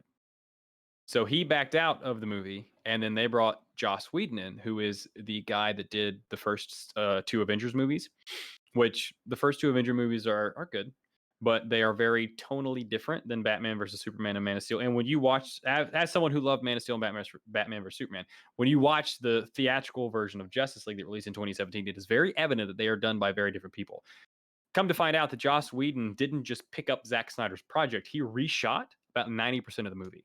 So and that's how the Superman mustache thing came about, because at the time Henry Cavill was done, he was working on Mission Impossible. He had a contractual mustache for that movie. And when Joss brought him in for reshoots, they had to CGI his mustache off. So then later it was found out that there was a different cut of the movie that we never saw that Zack Snyder had actually done, and there became a social media campaign. And about 4 years later, we actually got the movie. So it's basically like, for those of us who've been following it, this is just like the closure that we never thought we would get. Basically, that makes sense. That's kind of cool. I'm gonna have to watch it. I didn't even watch the first Justice League because I heard. Well, I didn't hear it was bad. I just heard it was not what it should have been. Yeah, I enjoyed the first Justice League for what it was. I'm a very easy to please movie viewer, though. Right. But obviously, it's not comparatively. It's not good. And then, yeah, like I said, awesome. smitten as a kitten over here. Cool. I just watched. I meant to tell you, I watched Warrior for the first time this week. Dude, did you really? Listen, okay, so we're gonna have a whole other hour on movie conversation, right? This was this movie has officially jumped as far as sports movies go, probably my top 3. I can't put it at number 1 because it's hard. No, I didn't cry. Oh, I cry almost every time. I was also at work though, like watching it and working, so I really need to go back and pay attention to details. Great story, dude. And I also watched Legend for the first time the other day. Tom Hardy's one of my favorites as well. So like, I don't know Legend. I love him. Legend is like it's a movie about 2 gangsters that were twins in London in the 1960s. True story. Tom Hardy plays both the twins. It's great. And one of them is like trap situation. Yeah, one of them is like mentally insane, like on the verge of it, and the other one's just like a power freak. It was really good. Different. Very good. Dude, yeah, but to echo your sentiments, Warrior is just an incredible movie. That's one of my, like, I watch like once a year. I love that movie. It was one of those movies where like there's lots of movies where they're telling 2 different stories and they all fold together at the end, but this one folded together so perfectly and the ending was so good. It's like everything you wanted, but you still didn't you can't necessarily predict it happening. Good. It was so good. It was really good. We actually watched that a few weeks ago. I've seen it tons of times. It was Kristen's first time ever watching it too, and she was blown away by it as well. Right. So Ravenclaw, you have homework. You have to watch Warrior now. Sounds like it. It's really good. It's a good one. It's a really good movie. You and Zarners, I think, both were saying oh my gosh, that movie's so good, and Tom Hardy's one of my favorite actors, top 10 for sure. And I've seen a lot of his stuff, but that was one I had not watched, and I was really happy I watched it. And Nick Nolte's the guy who plays their dad. His performance was incredible in that as well. Yeah, really good. Yeah, really good. Yeah. It's pretty great. Well, do you have any more questions, Raven? Nope, I'm good. I do not. Either. So, Jabonte, thanks for coming on, man. Dude, thanks for having me. It was a lot of fun. So much Sorry for talking so much. No, I feel like I'm out of breath too. This is a pretty engaging conversation we had this whole time. Like I said, I did not expect to talk about Fortnite as much as we did. I know. Right. Thought, right? Oh my gosh, how funny. For those of you that don't know, me and Jabonte talk pretty much every day. Yeah. So it's a lot. It's pretty easy doing the podcast with them on here because we just. Yeah, we've been good buddies for a while, actually. Right. Never played a game together though, except for Jackbox. So true, and maybe Mario Kart. So. Oh yeah, and Mario Kart. Yeah. Speaking of, we haven't done a Mario Kart night in a while. Yeah, I've been thinking about it one night. Me and KP played the other day, just online. People are so good. No, I'm just so bad. I come in last place every time. And I try my best. Also, guys, if you don't already follow Jabonte or Lizard on Twitch, I dropped their links below. Make sure you're following them. Yep. Yeah. And then check out Jabonte's YouTube also if you get a chance. Right. This will be uploaded to the Unkindness Lounge YouTube. Maybe tonight, probably tomorrow. But we will see. I'm trying to get this in there. I just realized it was 8:30. How did that happen? Yeah, time flew. Jabonte, if you want to pick someone to I don't raid, even have Twitch open right now. Hold on. we could perform a double raid. Yep. Oh Lord. Hashtag unkindness raid. Yeah, we'll get that going. Hashtag unkindness. And thanks everyone for joining us today. Yeah, thank you guys. It's been fun. A lot of fun. Let's just get raid Zarn. Zarn, yeah. I didn't even realize Zarn was live. Speak of the devil. Zarn, I think this is going to be like the 4th unkindness raid we've done on Zarn. He is the... Raid him all the time. He's always on, awesome. like, it's like he's on during the perfect time. Every time. So... yeah, so we'll go ahead Hashtag unkindness raid. Garners, yes, come along for the raid. Garners is awesome. And he is Jabonte's cousin. So if anyone didn't know that, now you do. Right. If you don't follow Zarn, he has been on the podcast. That is also on the Unkindness Lounge YouTube. Yes. Both of them are amazing. So. Yep. Yeah. Thanks for hanging out, everyone. More Dark Souls, which is interesting already. So. Yeah. All right. Thank you, Jabonte. It's been awesome. Dude, thanks for having me. That was a lot of fun, guys. I enjoyed that. All right. Bye, everyone. Later.